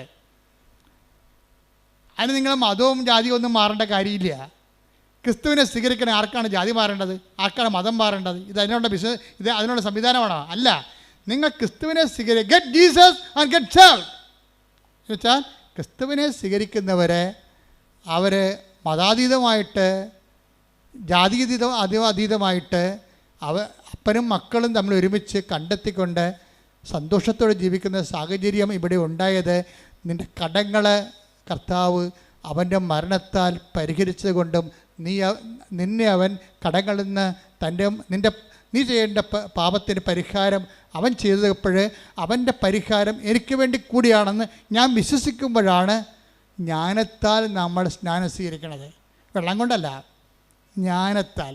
ആ അറിവ് തന്നെയാണ് നമുക്ക് സ്നാനമായി മാറുന്നത്. നിനക്ക് ക്രിസ്തുവിനെക്കുറിച്ചുള്ള സത്യമായ അറിവുണ്ടെങ്കിൽ നീ ജ്ഞാനത്താൽ സ്നാനം ചെയ്യപ്പെട്ട വ്യക്തിയാണ്. കാര്യം എന്താണ്? അറിവിൻ്റെ അഭവമായ ആദ്യവും അവസാനവും ആൽഫയും ഒമേഗയും ആരാണ്? ക്രിസ്തുവാണ്. അറിവ് എന്താണ്? അനുഭവം എന്ന് പറയണത്. അറിവിൻ്റെ അനുഭവം നിത്യതയാണ്. ശ്രുതികട്ടെ ഹല്ലേലൂയ. അതിലൂടെ അവസാനം ഈശോ പറഞ്ഞത് receive Jesus Christ and get saved എന്നാണ് പറഞ്ഞത്. ക്രിസ്തുവിനെ നിങ്ങൾ അറിവിൽ സ്വീകരിക്കുക, നിങ്ങൾ നിത്യത അവകാശമാക്കുക. അപ്പോൾ ക്രിസ്തുവിനെ സ്വീകരിക്കാൻ വേണ്ടി നമ്മുടെ ഓരോ പ്രശ്നവും അത് തന്നെയാണ്. നിങ്ങൾ ഉടമ്പടിയിരിക്കുന്ന നിയമമില്ല, വീടില്ല, ജോലിയില്ല, രോഗമാണെന്നൊക്കെ പറയുന്ന വിഷയം എന്താണ്? അതെല്ലാം നിന്നോട് പറയുന്ന ഒരു ദൈവഭാഷയാണത്. ഒരു ദൈവഭാഷയാണ്. നിൻ്റെ വേദനകൾ ഒരു ദൈവഭാഷയാണ്. എന്താണ്? നീ ക്രിസ്തുവിനെ സ്വീകരിക്കുക. ഇപ്പം മിഥുൻ്റെ കാര്യം ഞാൻ പറഞ്ഞില്ലേ. മിഥുൻ ഇവിടുന്ന് ഉടമ്പടി എടുക്കാതെ കാറിൽ പോയിരുന്ന് ടി വി കണ്ടുകൊണ്ടിരുന്നു, സിനിമ കണ്ടുകൊണ്ടിരുന്നു. ഉടമ്പടിയില്ല, ക്രിസ്തുവിന് ആവശ്യമില്ല, ഞാൻ ഓക്കെ ആണെന്നാണ്. കത്തോലിക്കൻ്റെ ഏറ്റവും വലിയ പോക്ക് വികാരമാണ് ഞാൻ ഓക്കെ ആണെന്നുള്ളത്. എന്താണ്? എൻ്റെ വീട്ടിൽ കുടുംബ പ്രാർത്ഥന ഉണ്ട്, ഞാൻ ഞായറാഴ്ച പള്ളിയിൽ പോകുന്നുണ്ട്, ഞാൻ ഓക്കെയാണ്. അപ്പോൾ ദൈവം പറയുന്നത് ഈ പോക്കാണെന്ന് പറയും. അറിയാമെന്ന് പറയുന്നവൻ അറിയേണ്ടത് അറിയുന്നില്ലെന്ന്. 1 കൊരിന്തോസ് 8:2 അറിവുണ്ടെന്ന് ഭാവിക്കുന്നവൻ അറിവുണ്ടെന്ന് ഭാവിക്കുന്നവൻ അറിയേണ്ടത് അറിയുന്നില്ല. ആ മിഥുൻ അറിയേണ്ടത് അറിയാത്ത ഒരാളാണ്. അറിയേണ്ടതറിയാത്തത് വരെ ക്രിസ്തുവിനെ സ്വീകരിക്കാനുള്ള സമ്മർദ്ദങ്ങൾ സഹനത്തിൻ്റെ സാഹചര്യമായി നമ്മുടെ കൂടെ നടക്കും. This is sound of heard. ഇതാണ് ഈ സഹനത്തിൻ്റെ ഒരു വേട്ടപ്പടി പറയാൻ നടക്കും. എന്തിനാണ്? നീ ക്രിസ്തുവിനെ സ്വീകരിക്കൂ, receive Jesus Christ and get saved. Mithun എന്താ സംഭവിച്ചത്? അവനായിരുന്നല്ല ദൈവം, അന്നദാതാവ്, ബ്രെഡ് ഗീവർ, വീട്ടിലെ ബ്രെഡ് ഗീവറായിരുന്നു. പെട്ടെന്ന് ആ ജോലി പോയി. കുടുംബം മുഴുവൻ നിലനിന്നിരുന്ന മരുന്നും ഭക്ഷണവും കറണ്ട് ചാർജും വെള്ളത്തിൻ്റെ കരവും വീട്ടുകാരവും എല്ലാം കൊടുത്തിരുന്ന ഒറ്റ ദൈവമാണ്. ഈ ദൈവത്തിൻ്റെ ജോലി പോയി. അതോടുകൂടി ഇവൻ നിലംപരിശായി. നിൻ്റെ കോൺഫിഡൻസിലായിരിക്കും എപ്പോഴും മിലിറ്ററി ടാർഗറ്റിംഗ് നടക്കുന്നത്. അതുകൊണ്ട് നിൻ്റെ കോൺഫിഡൻസ് കർത്താവിലായിരിക്കണം. പ്രാർത്ഥിക്കുക, കർത്താവേ, എൻ്റെ പഠനം, എൻ്റെ ആരോഗ്യം, എൻ്റെ തറവാടിത്തം, എൻ്റെ സമ്പത്ത് ഒന്നുമല്ല. കർത്താവേ, നീയാണ് എൻ്റെ പാറ, നീയാണ് എൻ്റെ ആത്മവിശ്വാസം. കോൺഫിഡൻസ് കർത്താവിലാകുമ്പോൾ അത് പാറയുടെ ബലം ചെയ്യും. കർത്താവാണ്, എനിക്ക് കർത്താവുണ്ടല്ലോ. എല്ലാവർക്കും പ്രശ്നങ്ങൾ വരുമ്പോൾ എന്താണ് അവർ പറയണത്? അപ്പന് പെട്ടെന്ന് തലപ്പോശൽ വന്നു, അപ്പൻ ICU ആയെന്ന് ഫോൺ വരുമ്പോൾ മകളെന്താ പറയണത്? ഞാൻ പാറപ്പുറത്താണ്. എന്താ കാര്യം? നമ്മളമ്മച്ചി ഇവിടെ അവിടെ എടുത്തിട്ടുണ്ടല്ലോ അമ്മച്ചി, അതാണ് പാറയെന്ന് പറയണത്. ഇന്ന് എല്ലാവരും അങ്ങനെ പറയാൻ തുടങ്ങി. കേരളത്തിൻ്റെ ആധ്യാത്മിക അജണ്ട അമ്മമാരെ പ്രത്യക്ഷപ്പെട്ടതിൻ്റെ ഭാഗമായിട്ട് ദൈവം ഇവിടെ നിശ്ചയിച്ചിരിക്കണം ഉടമ്പടിയിലൂടെ. ശ്രുതിക്കട്ടെ ഹല്ലേലൂയ. ഹല്ലേലൂയ ഹല്ലേലൂയ. ഇവൻ്റെ ആധ്യാത്മികമായ ആ ജീവിതത്തിൻ്റെ കോൺഫിഡൻസ് തകർത്തുകൊണ്ട് ഒരു ജോലി പോയപ്പോൾ എന്ത് ചെയ്യും? ഓട്ടോമാറ്റിക്കായിട്ട് മിഥുൻ്റെ അപ്പനും മകനും കൂടി ഇരിക്കുകയാണ്. സങ്കടമായ കുടുംബത്തിൻ്റെ പാത്തോസ് വായിക്കുന്ന സമയമാണ്, സങ്കടസീനാണ്. ജോലി പോയി, ഇനി അപ്പന് മരുന്നിന് പ്രശ്നമുണ്ട്, കടക്കാർക്ക് പറ്റുകടി പീടികയിൽ ബില്ല് വരും, പല പല പ്രശ്നങ്ങളാണ്. ഇനി ഇടയ്ക്ക് വല്ല ജ്ഞാനസ്ഥാനം കല്യാണം ഒക്കെ വന്ന് കടം മേടിക്കേണ്ടി വരും, മറ്റുള്ള മുമ്പിൽ ചോദിക്കേണ്ടി വരും, പല പ്രശ്നമാണ്. ഇതൊക്കെ അപ്പനും മകനും കൂടി അങ്ങനെ സങ്കടപ്പെട്ടുകൊണ്ടിരിക്കുന്ന സമയത്ത് ഇളം തന്നെ സംസാരിക്കുകയാണ്. അപ്പനും തമ്മിൽ ഒരു കൂട്ടാണ്. എന്താ കാര്യം? ഇവൻ വിദേശത്ത് പോകാത്തതിൻ്റെ കാര്യം അപ്പനെ നോക്കാൻ വേണ്ടി, വീട്ടിൽ നിൽക്കാൻ വേണ്ടി ആണ് ഈ വിദേശത്ത് പോകാത്തത്. അങ്ങനെയുള്ള മക്കളുണ്ട് കേട്ടോ. അവൻ പറയുന്നുണ്ട്, എൻ്റെ അപ്പനെയും അമ്മനെയും നോക്കാൻ വേണ്ടിയാണ് ഞാൻ പുറത്ത് ജോലി വേണ്ട, എനിക്ക് ഞാൻ അകത്ത് മതിയെന്ന് എപ്പോഴും ദൈവത്തോട് പറഞ്ഞുകൊണ്ടിരിക്കണം. അപ്പോൾ ഇത് പറയുന്നത് അപ്പനും മകനും കൂടി ഇരുന്ന് ഇളഞ്ഞിരുന്നുണ്ട് ഈ കഥ പറയുകയാണ്. മകൻ എന്ത് ചെയ്യോടാ? ഇല്ല ദൈവം. അപ്പോൾ അപ്പം പറയും, നീ ഉടമ്പടി എടുക്കടാ, ഞാനല്ലേ ഇപ്പോൾ ഉടമ്പടി എടുത്തിരിക്കണത്, നീ ഉടമ്പടി എടുക്കടാ എന്ന് പറയും. കാര്യം ഉടമ്പടി കുഞ്ഞ് ഓടിക്കാളാണ്. നീ ഉടമ്പടി എടുക്കടാ എന്ന് പറഞ്ഞില്ല, പെട്ടെന്ന് ഇതും പറയുകയാണ്, അമ്മ ഞങ്ങളുടെ അടുത്തിരിക്കണ പോലെയൊക്കെ തോന്നി, വല്ലാത്തൊരു മുല്ലപ്പൂവിൻ്റെ അപ്പനത് പറയുകയും വല്ലാത്ത ഒരു മുല്ലപ്പൂവിൻ്റെ സുഗന്ധം. എന്നിട്ട് ഇതും പറയണത് അമ്മ ഞങ്ങളുടെ അരികിൽ ഇരിപ്പുണ്ടായിരുന്നെന്ന്. അപ്പം അപ്പൻ പറയണത് കേക്ക് മകനെ, അതാണ് ശരി, എനിക്ക് നിൻ്റെ ജീവിതത്തിൽ പ്രവർത്തിക്കാൻ ആഗ്രഹമുണ്ട്, നീ ഇങ്ങനെയുള്ള ജീവിക്കണവനല്ല, ഇതിനേക്കാൾ ഉപരി ആധ്യാത്മികമായ ഉയരങ്ങളിൽ ക്രിസ്തുവിൻ്റെ കൃപ ആർജിക്കേണ്ടവനാണ്. അതുകൊണ്ട് ഇതാണ് സമയം. ഉടനെ മിഥുൻ പിറ്റേ ദിവസം തന്നെ വന്ന് ഉടമ്പടി എടുത്തത്.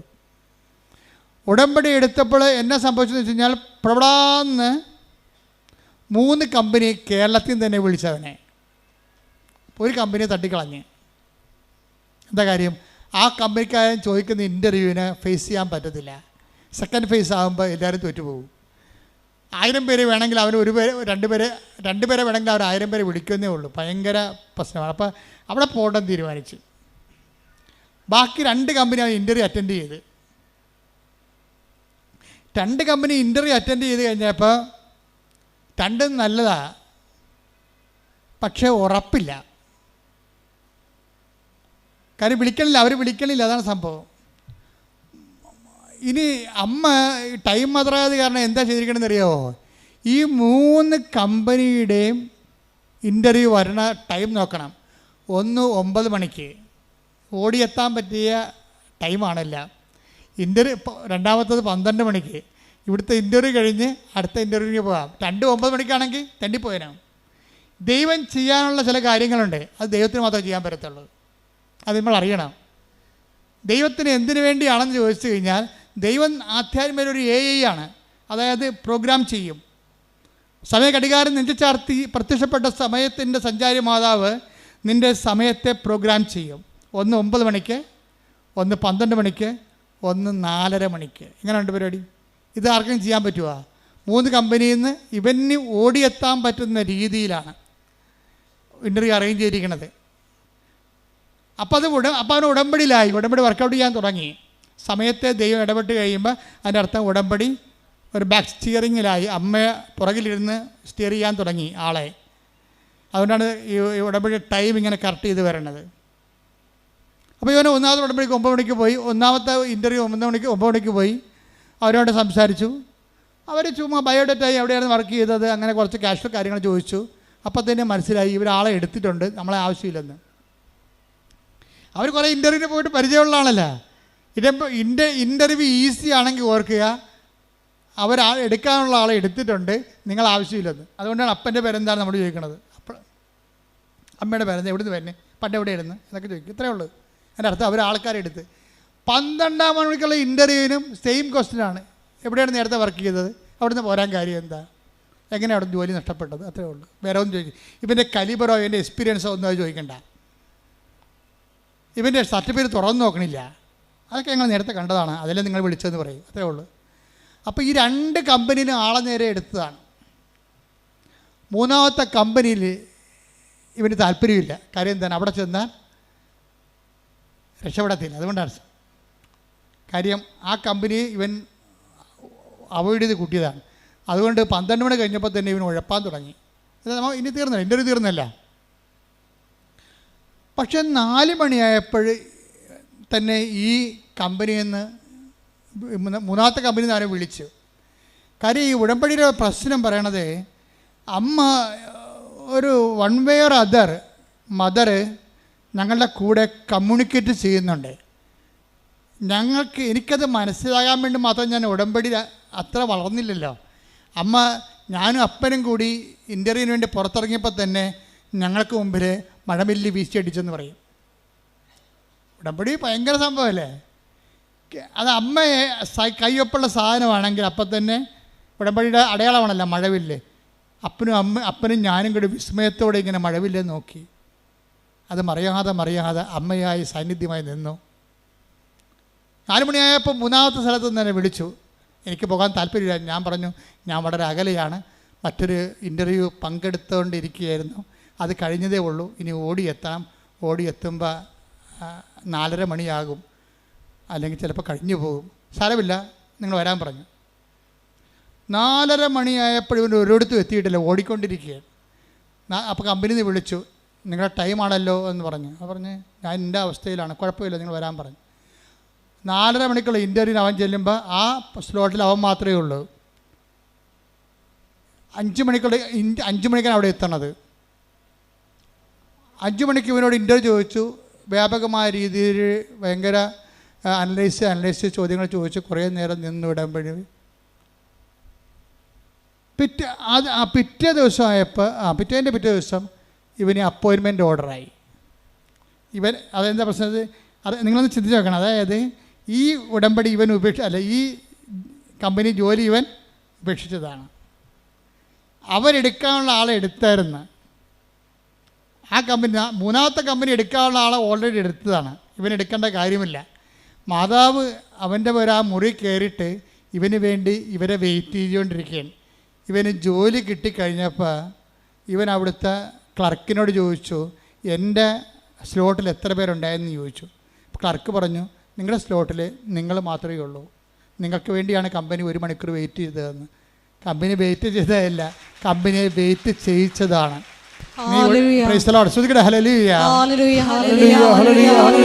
അതായത് ഇത് അത്രയും, അതായത് ഇപ്പോഴെന്താ ഈ ഇതിനെന്താ പറയണത്? എത്ര കാലം കഴിഞ്ഞാലും എൻ്റെ ജീവിതം ഞാൻ ഉടമ്പടിയായി തന്നെ ജീവിക്കുമെന്ന് പറഞ്ഞു. എന്താ കാര്യം? ഉടമ്പടിയിൽ മറ്റ് പ്രാർത്ഥനാ രീതികളെ പോലെയല്ല. ദൈവത്തിൻ്റെ സാന്നിധ്യം സ്വപ്നമായിട്ടും. ഒരു പ്രാവശ്യം ഇവർ ജോലി പോയില്ലേ, ജോലി പോയിട്ട് ഉടമ്പടി എടുക്കാത്തൊരു കാലം ഉണ്ടായിരുന്നില്ല. അപ്പോഴും ഇവനൊരു വെളുപ്പിന് 4 മണിക്കൂർ സ്വപ്നം കണ്ട് കൃപാസനം മാതാവ് കരയണേ. അപ്പോൾ ഉടനെ മിഥുൻ അമ്മയുടെ ഉടുപ്പെ തൊടാൻ നേരത്ത് മാതാവ് ഇവരെ തള്ളി മാറ്റും, നീ എന്നെ തുടരുമെന്ന് പറയും. അപ്പോൾ അന്ന് മുതൽ എന്ന് വെച്ചാൽ നമ്മളെ ഉടമ്പടിയുടെ ഫലങ്ങൾ മനസ്സിലാക്കുന്ന വെച്ചാൽ നമുക്ക് ദൈവത്തെ തൊടാൻ പറ്റിയ ആത്മീയ സാഹചര്യമുണ്ട്, തൊടാൻ പറ്റാത്ത സാഹചര്യമുണ്ട്. അതുകൊണ്ടാണ് ഞാൻ നിങ്ങളോട് പറയണത്, നിങ്ങൾ ഉടമ്പടിയോട് പാലിക്കുന്നവരും ദൈവത്തിന് നിങ്ങളെ തൊടാൻ പറ്റിയ, ദൈവം അതിനെ അനുവദിക്കാൻ പറ്റുന്ന രീതിയിൽ നിങ്ങൾ വിശുദ്ധിയും വിശ്വസ്തതയുമുള്ളവരായിരിക്കണം. പ്രാർത്ഥിക്കട്ടെ. കർത്താവേ, ഉടമ്പടിയോട് വിശ്വസ്തതയോടെയും ജീവിക്കുവാൻ എന്നെ സഹായിക്കണമേ. അപ്പം ഇങ്ങനെയല്ല. ഇപ്പം ഇത് മിഥുൻ്റെ കാര്യം, രാധമ്മ, അതായത് എന്താണ് എൻ്റെ ജീവിതമെന്ന് ഇവർ തന്നെത്താൻ പറയാണ്. അമ്മച്ചി തന്നെത്താൻ പറയാണ്, എൻ്റെ ജീവിതം ഇനി അടുത്ത ജന്മത്തിൽ ഒരു ക്രിസ്ത്യൻ കുടുംബത്തിൽ ജനിക്കണമെന്നാണ് എൻ്റെ ആഗ്രഹമെന്ന്. എന്നിട്ട് ക്രിസ്ത്യാനിയായിട്ട് ജീവിക്കണം എന്ന് വെച്ചാൽ അവരങ്ങനെ പറയാൻ കാരണം വെച്ച് കഴിഞ്ഞാൽ അതിൻ്റെ പ്രധാനപ്പെട്ട കാരണം ഇവർ ചെയ്യുന്ന എല്ലാ കാര്യങ്ങളും. ഇപ്പോൾ ആദ്യം തന്നെ ഇവർ സങ്കടപ്പെട്ട് ഇവിടെ തന്നെ എന്താ, മകൻ മദ്യപാനിയാണ്, ഭാര്യയെ തല്ലുന്നു, കുടുംബത്തിൽ സമാധാനം ഇല്ല എന്ന് പറയുമ്പോൾ ഉടമ്പടി എടുക്കുമ്പോൾ തന്നെ ആ ആഴ്ച തന്നെ അവൻ്റെ മദ്യപാനം മാറി, അവൻ വിദേശത്ത് ജോലിക്ക് പോയി, അവന് പണമായി, രാധമ്മ വന്നതെന്ന് വെച്ച് കഴിഞ്ഞാൽ ഇത് അവസാനത്തെ സ്ഥലമാണ്, ഇതുകൊണ്ട് എൻ്റെ ജീവിതത്തിൽ തീർപ്പുണ്ടാകുമെന്ന് ആഴമായ ബോധ്യത്തിലാണ് വർക്ക് ചെയ്യണത്. പിറ്റേ ദിവസത്തിന് ആ ഫയൽ എടുക്കുകയാണ്, ഒപ്പിട്ട് മാറുകയാണ് കാര്യങ്ങളെല്ലാം. നിങ്ങൾക്കറിയാം, അമ്മയ്ക്ക് അധികം സമയമൊന്നും വേണ്ടല്ലോ. പിന്നെ രാധമ്മക്ക് ഒരു കാര്യം വെച്ചായി, ഇത് തന്നെ സ്ഥലം ആരോടും പറയാതെ എല്ലാ ചൊവ്വാഴ്ച ഇവിടെ വരും, പട്ടിണി ഇരുന്ന് പ്രാർത്ഥിച്ചിട്ട് പോകും. അവിടെ വന്നിരുന്ന് മാതാവിൻ്റെ മുഖത്ത് നോക്കി പട്ടിണി ഇരുന്ന് പ്രാർത്ഥിച്ചിട്ട് പോകും. 9ാമത്തെ ചൊവ്വാഴ്ച പോയപ്പോൾ, 9ാമത്തെ ആരും പറയില്ല, ഞങ്ങളും പറഞ്ഞിട്ടില്ല ഇവിടെ വരാനോന്ന്. അപ്പോഴേ ഇവർ ഒറ്റക്കെടുക്കുന്ന തീരുമാനമാണ്. ചിലർ ദൈവം ഒറ്റക്ക് നയിക്കും. അവർ ഓക്കെ ആണെങ്കിലേ അടുത്ത പടി, അടുത്ത സ്റ്റെപ്പിലേക്ക്, അടുത്ത ക്ലാസ്സിലേക്ക് ദൈവം തന്നെ അവരെ കൂട്ടിക്കൊണ്ട് പോകും. അപ്പോൾ അവരോട് പറഞ്ഞ്, നീ ഒറ്റക്ക് ഇവിടെ വന്നിരിക്ക്, ഉപസിച്ചുകൊണ്ടിരിക്ക്. അങ്ങനെ 9 ചൊവ്വാഴ്ച ഇരുന്ന് 9ാമത്തെ ചൊവ്വാഴ്ച ഇവർക്ക് തൊണ്ട പഴുത്ത് തൈറോയിഡാണ് അസുഖം. അത് ഉടമ്പടി വെച്ചോ ഇല്ലയെന്ന് അറിയാൻ പാടില്ല. പക്ഷേ 9ാമത്തെ ചൊവ്വാഴ്ച ഇവിടെ ഇരിക്കുമ്പോൾ തന്നെ പെടകി കഴുത്തിങ്ങനെ വന്ന് അങ്ങോട്ടും ഇങ്ങോട്ടും ചരിക്കണ പോലെ തോന്നും, എന്തോ സാധനം അടന്ന് പോണ പോലെ തോന്നും. പിന്നെ ടെസ്റ്റ് ചെയ്തപ്പോൾ ഇത്രയും വർഷം നിന്ന് തൈറോയ്ഡ് കാണാനില്ല.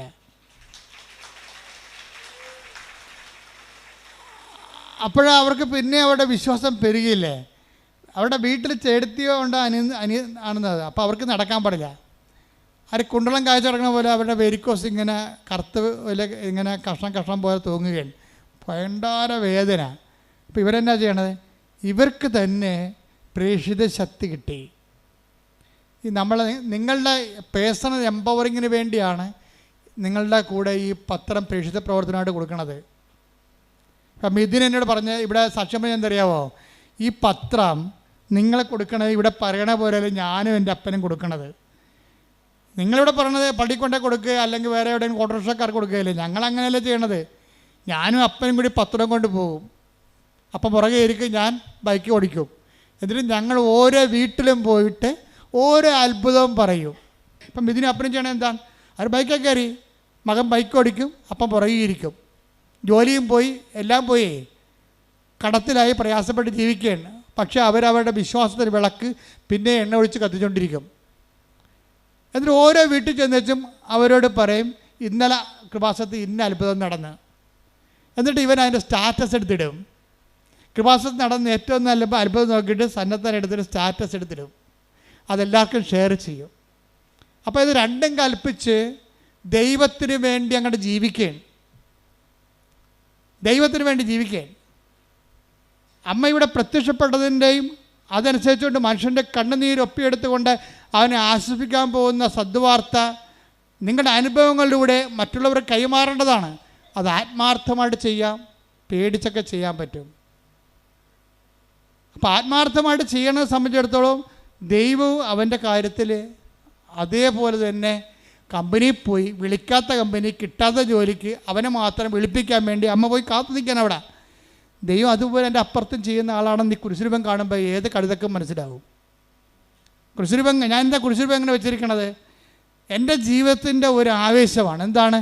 ദൈവം നിന്നെ വീണ്ടെടുക്കാൻ, നീ ഒറ്റ ആളാണെങ്കിൽ പോലും നിന്നെ വീണ്ടെടുക്കാൻ ദൈവം ഏതറ്റം വരെയും പോകും എന്നുള്ളതിൻ്റെ അല്ലേ കുരിശുരൂപം നമ്മളെ പഠിപ്പിക്കുന്ന പാഠം എന്ന് പറയുന്നത്. ദൈവസ്നേഹത്തിൻ്റെ ഏറ്റവും തുറന്നൊരു വായനാ പുസ്തകമാണ് കുരിശുരൂപം. അതുപോലെ അത് കണ്ട് മനസ്സിലാക്കിയിട്ടല്ലേ നമ്മൾ വിഷമമുള്ളവൻ ദൈവത്തിൽ ആശ്രയിക്കണത്. പക്ഷെ അത് ആശ്രയം സത്യസന്ധമാണെന്ന് ദൈവത്തിന് തോന്നണം. അതാണ് പ്രശ്നം. ആശ്രയം സത്യസന്ധമാണെന്ന് ദൈവത്തിന് തോന്നിക്കഴിഞ്ഞാൽ പിന്നെ നിങ്ങൾക്ക് തിരിഞ്ഞു നോക്കേണ്ടി വരത്തില്ല. രാധമ്മ എന്താ ചെയ്യണത്? രാധമ്മ എല്ലാ വീട്ടിലും ഇതുപോലെ പാവപ്പെട്ടവളാണേ, അവളില്ലാത്ത ഭക്ഷണം ഉണ്ടാക്കി വീടുകളിലൊക്കെ രോഗികളെല്ലാം കൊടുക്കും. എന്നിട്ട് കൃപാസനം മാതാവിനെക്കുറിച്ച് അവരോട് സംസാരിക്കും.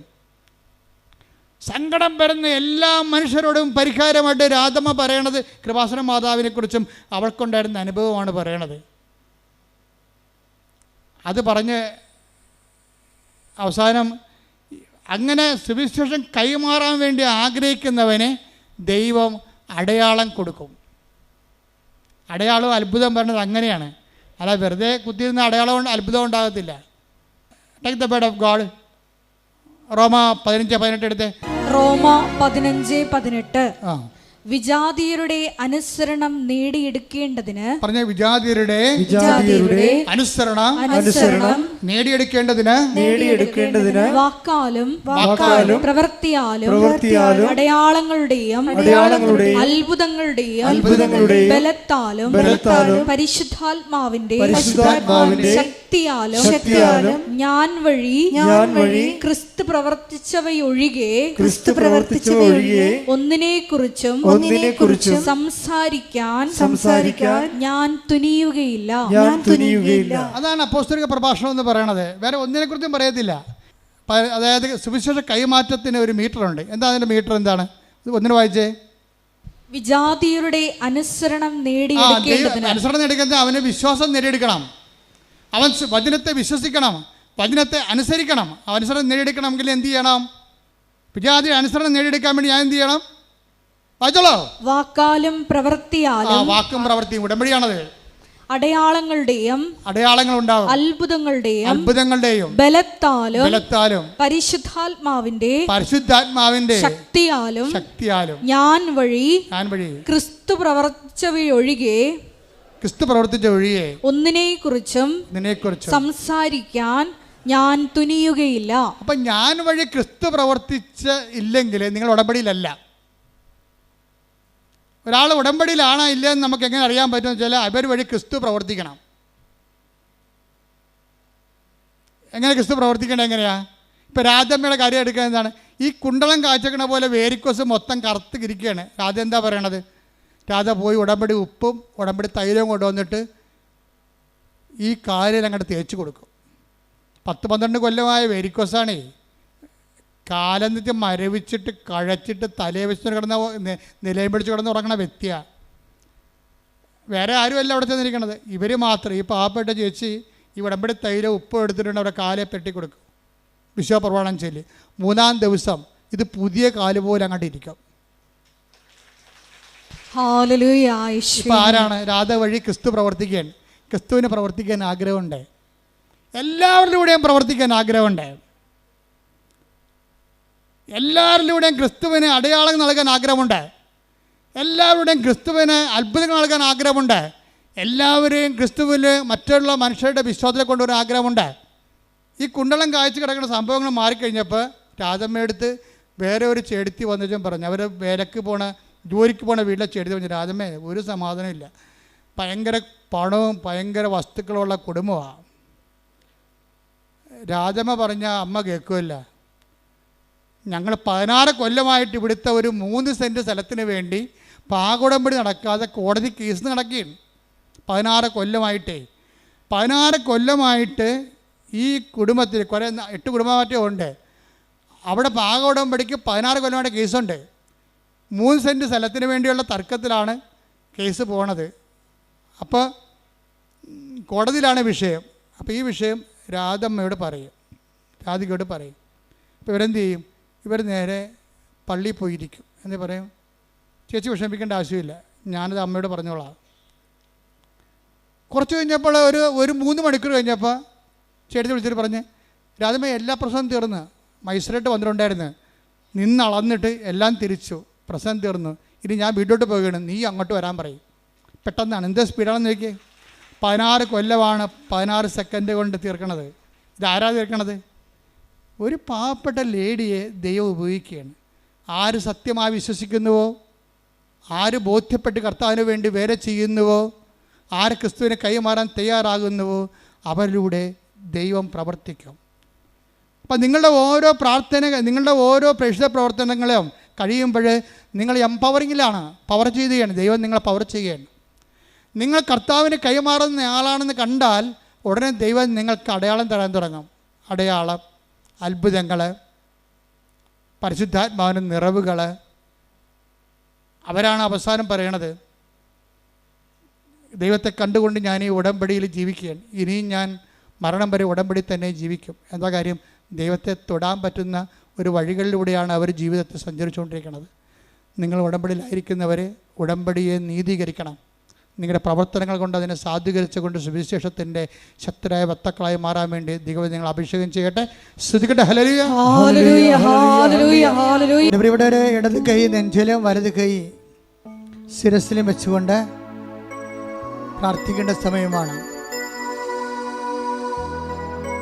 കർത്താവ് അടിപ്പിടുന്ന പോലെ വൈദ്യാഘാതം പോലെ ദൈവികമായ ശക്തി ഉച്ച മുതൽ ഉള്ളംകാല് വരെ നിങ്ങളുടെ ആന്തരിക അവയവങ്ങളിലും നിങ്ങളുടെ ബാഹ്യ സ്ഥലങ്ങളിലും കർത്താവിൻ്റെ കൃപയാൽ സ്നാനപ്പെടുന്ന വലിയ സമയമാണ്. ശ്രദ്ധിക്കട്ടെ, ഹല്ലേലൂയ ഹല്ലേലൂയ, ശ്രദ്ധിക്കട്ടെ, ഹല്ലേലൂയ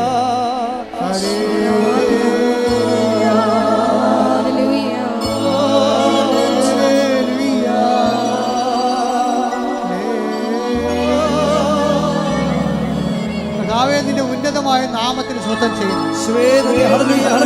കർത്താവിന്റെ വിശുദ്ധ പൗരോഹിത്യത്തെ മഹത്വപ്പെടുത്തുന്നു. ഹല്ലേലൂയ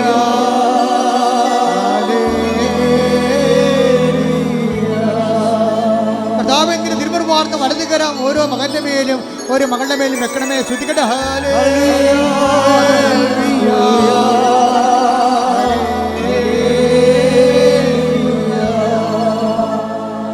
മനുഷ്യന് തലച്ചോറിനെ സ്പർശിക്കണമേ കർത്താവേ, തലച്ചോറ് സിസ്റ്റിനെ സ്പർശിക്കുന്ന കർത്താവേ, തൈറോയിഡിനെ സ്പർശിക്കുന്ന കർത്താവേ, സ്പോണ്ടിലോസിസിനെ സ്പർശിക്കുന്ന കർത്താവേ, തൈറോയിഡിനെ സ്പർശിക്കണമേ കർത്താവേ, ടിപ്പലിനെ സ്പർശിക്കുന്ന കർത്താവേ, നെഞ്ചിനെ സ്പർശിക്കണമേ കർത്താവേ, ശ്വാസകോശങ്ങളെ സ്പർശിക്കണമേ കർത്താവേ, ശ്വാസകോശങ്ങളെ സ്പർശിക്കണമേ കർത്താവേ.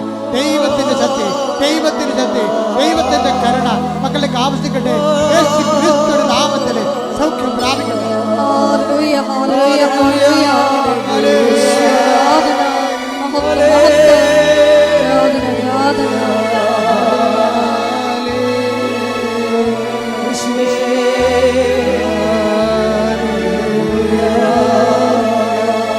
ഞങ്ങൾക്ക് വേണ്ടി ക്രൂശിക്കപ്പെട്ടവനെ,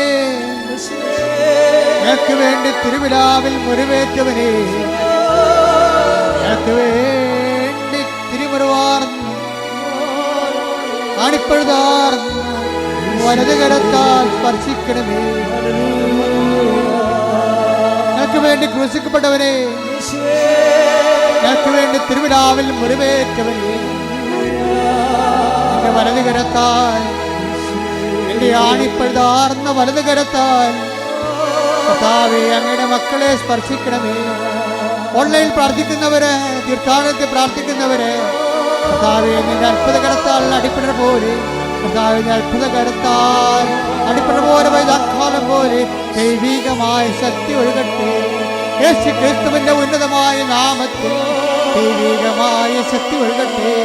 യേശു ക്രിസ്തുവിന്റെ ഉന്നതമായ നാമത്തിൽ ദൈവികമായ ശക്തി ഒഴുകട്ടെ.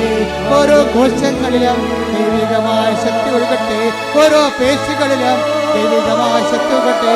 ഉച്ച മുതൽ ഉള്ളംകാൽ വരെ കർത്താവിന്റെ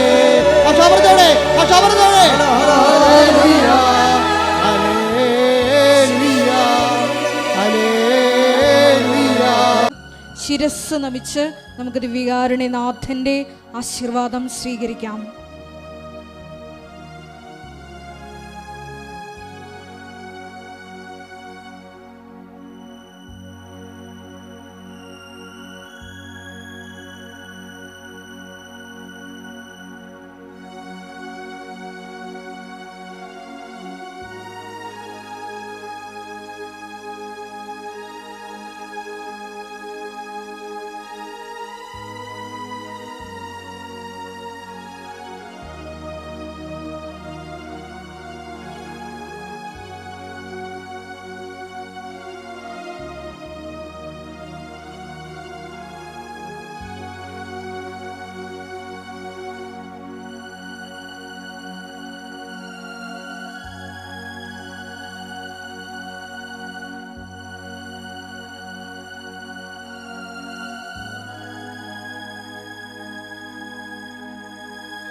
പരിശുദ്ധ പരമ ദിവ്യകാരുണ്യമേ,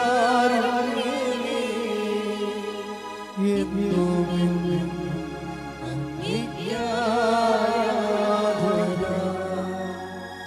പരിശുദ്ധ പരമ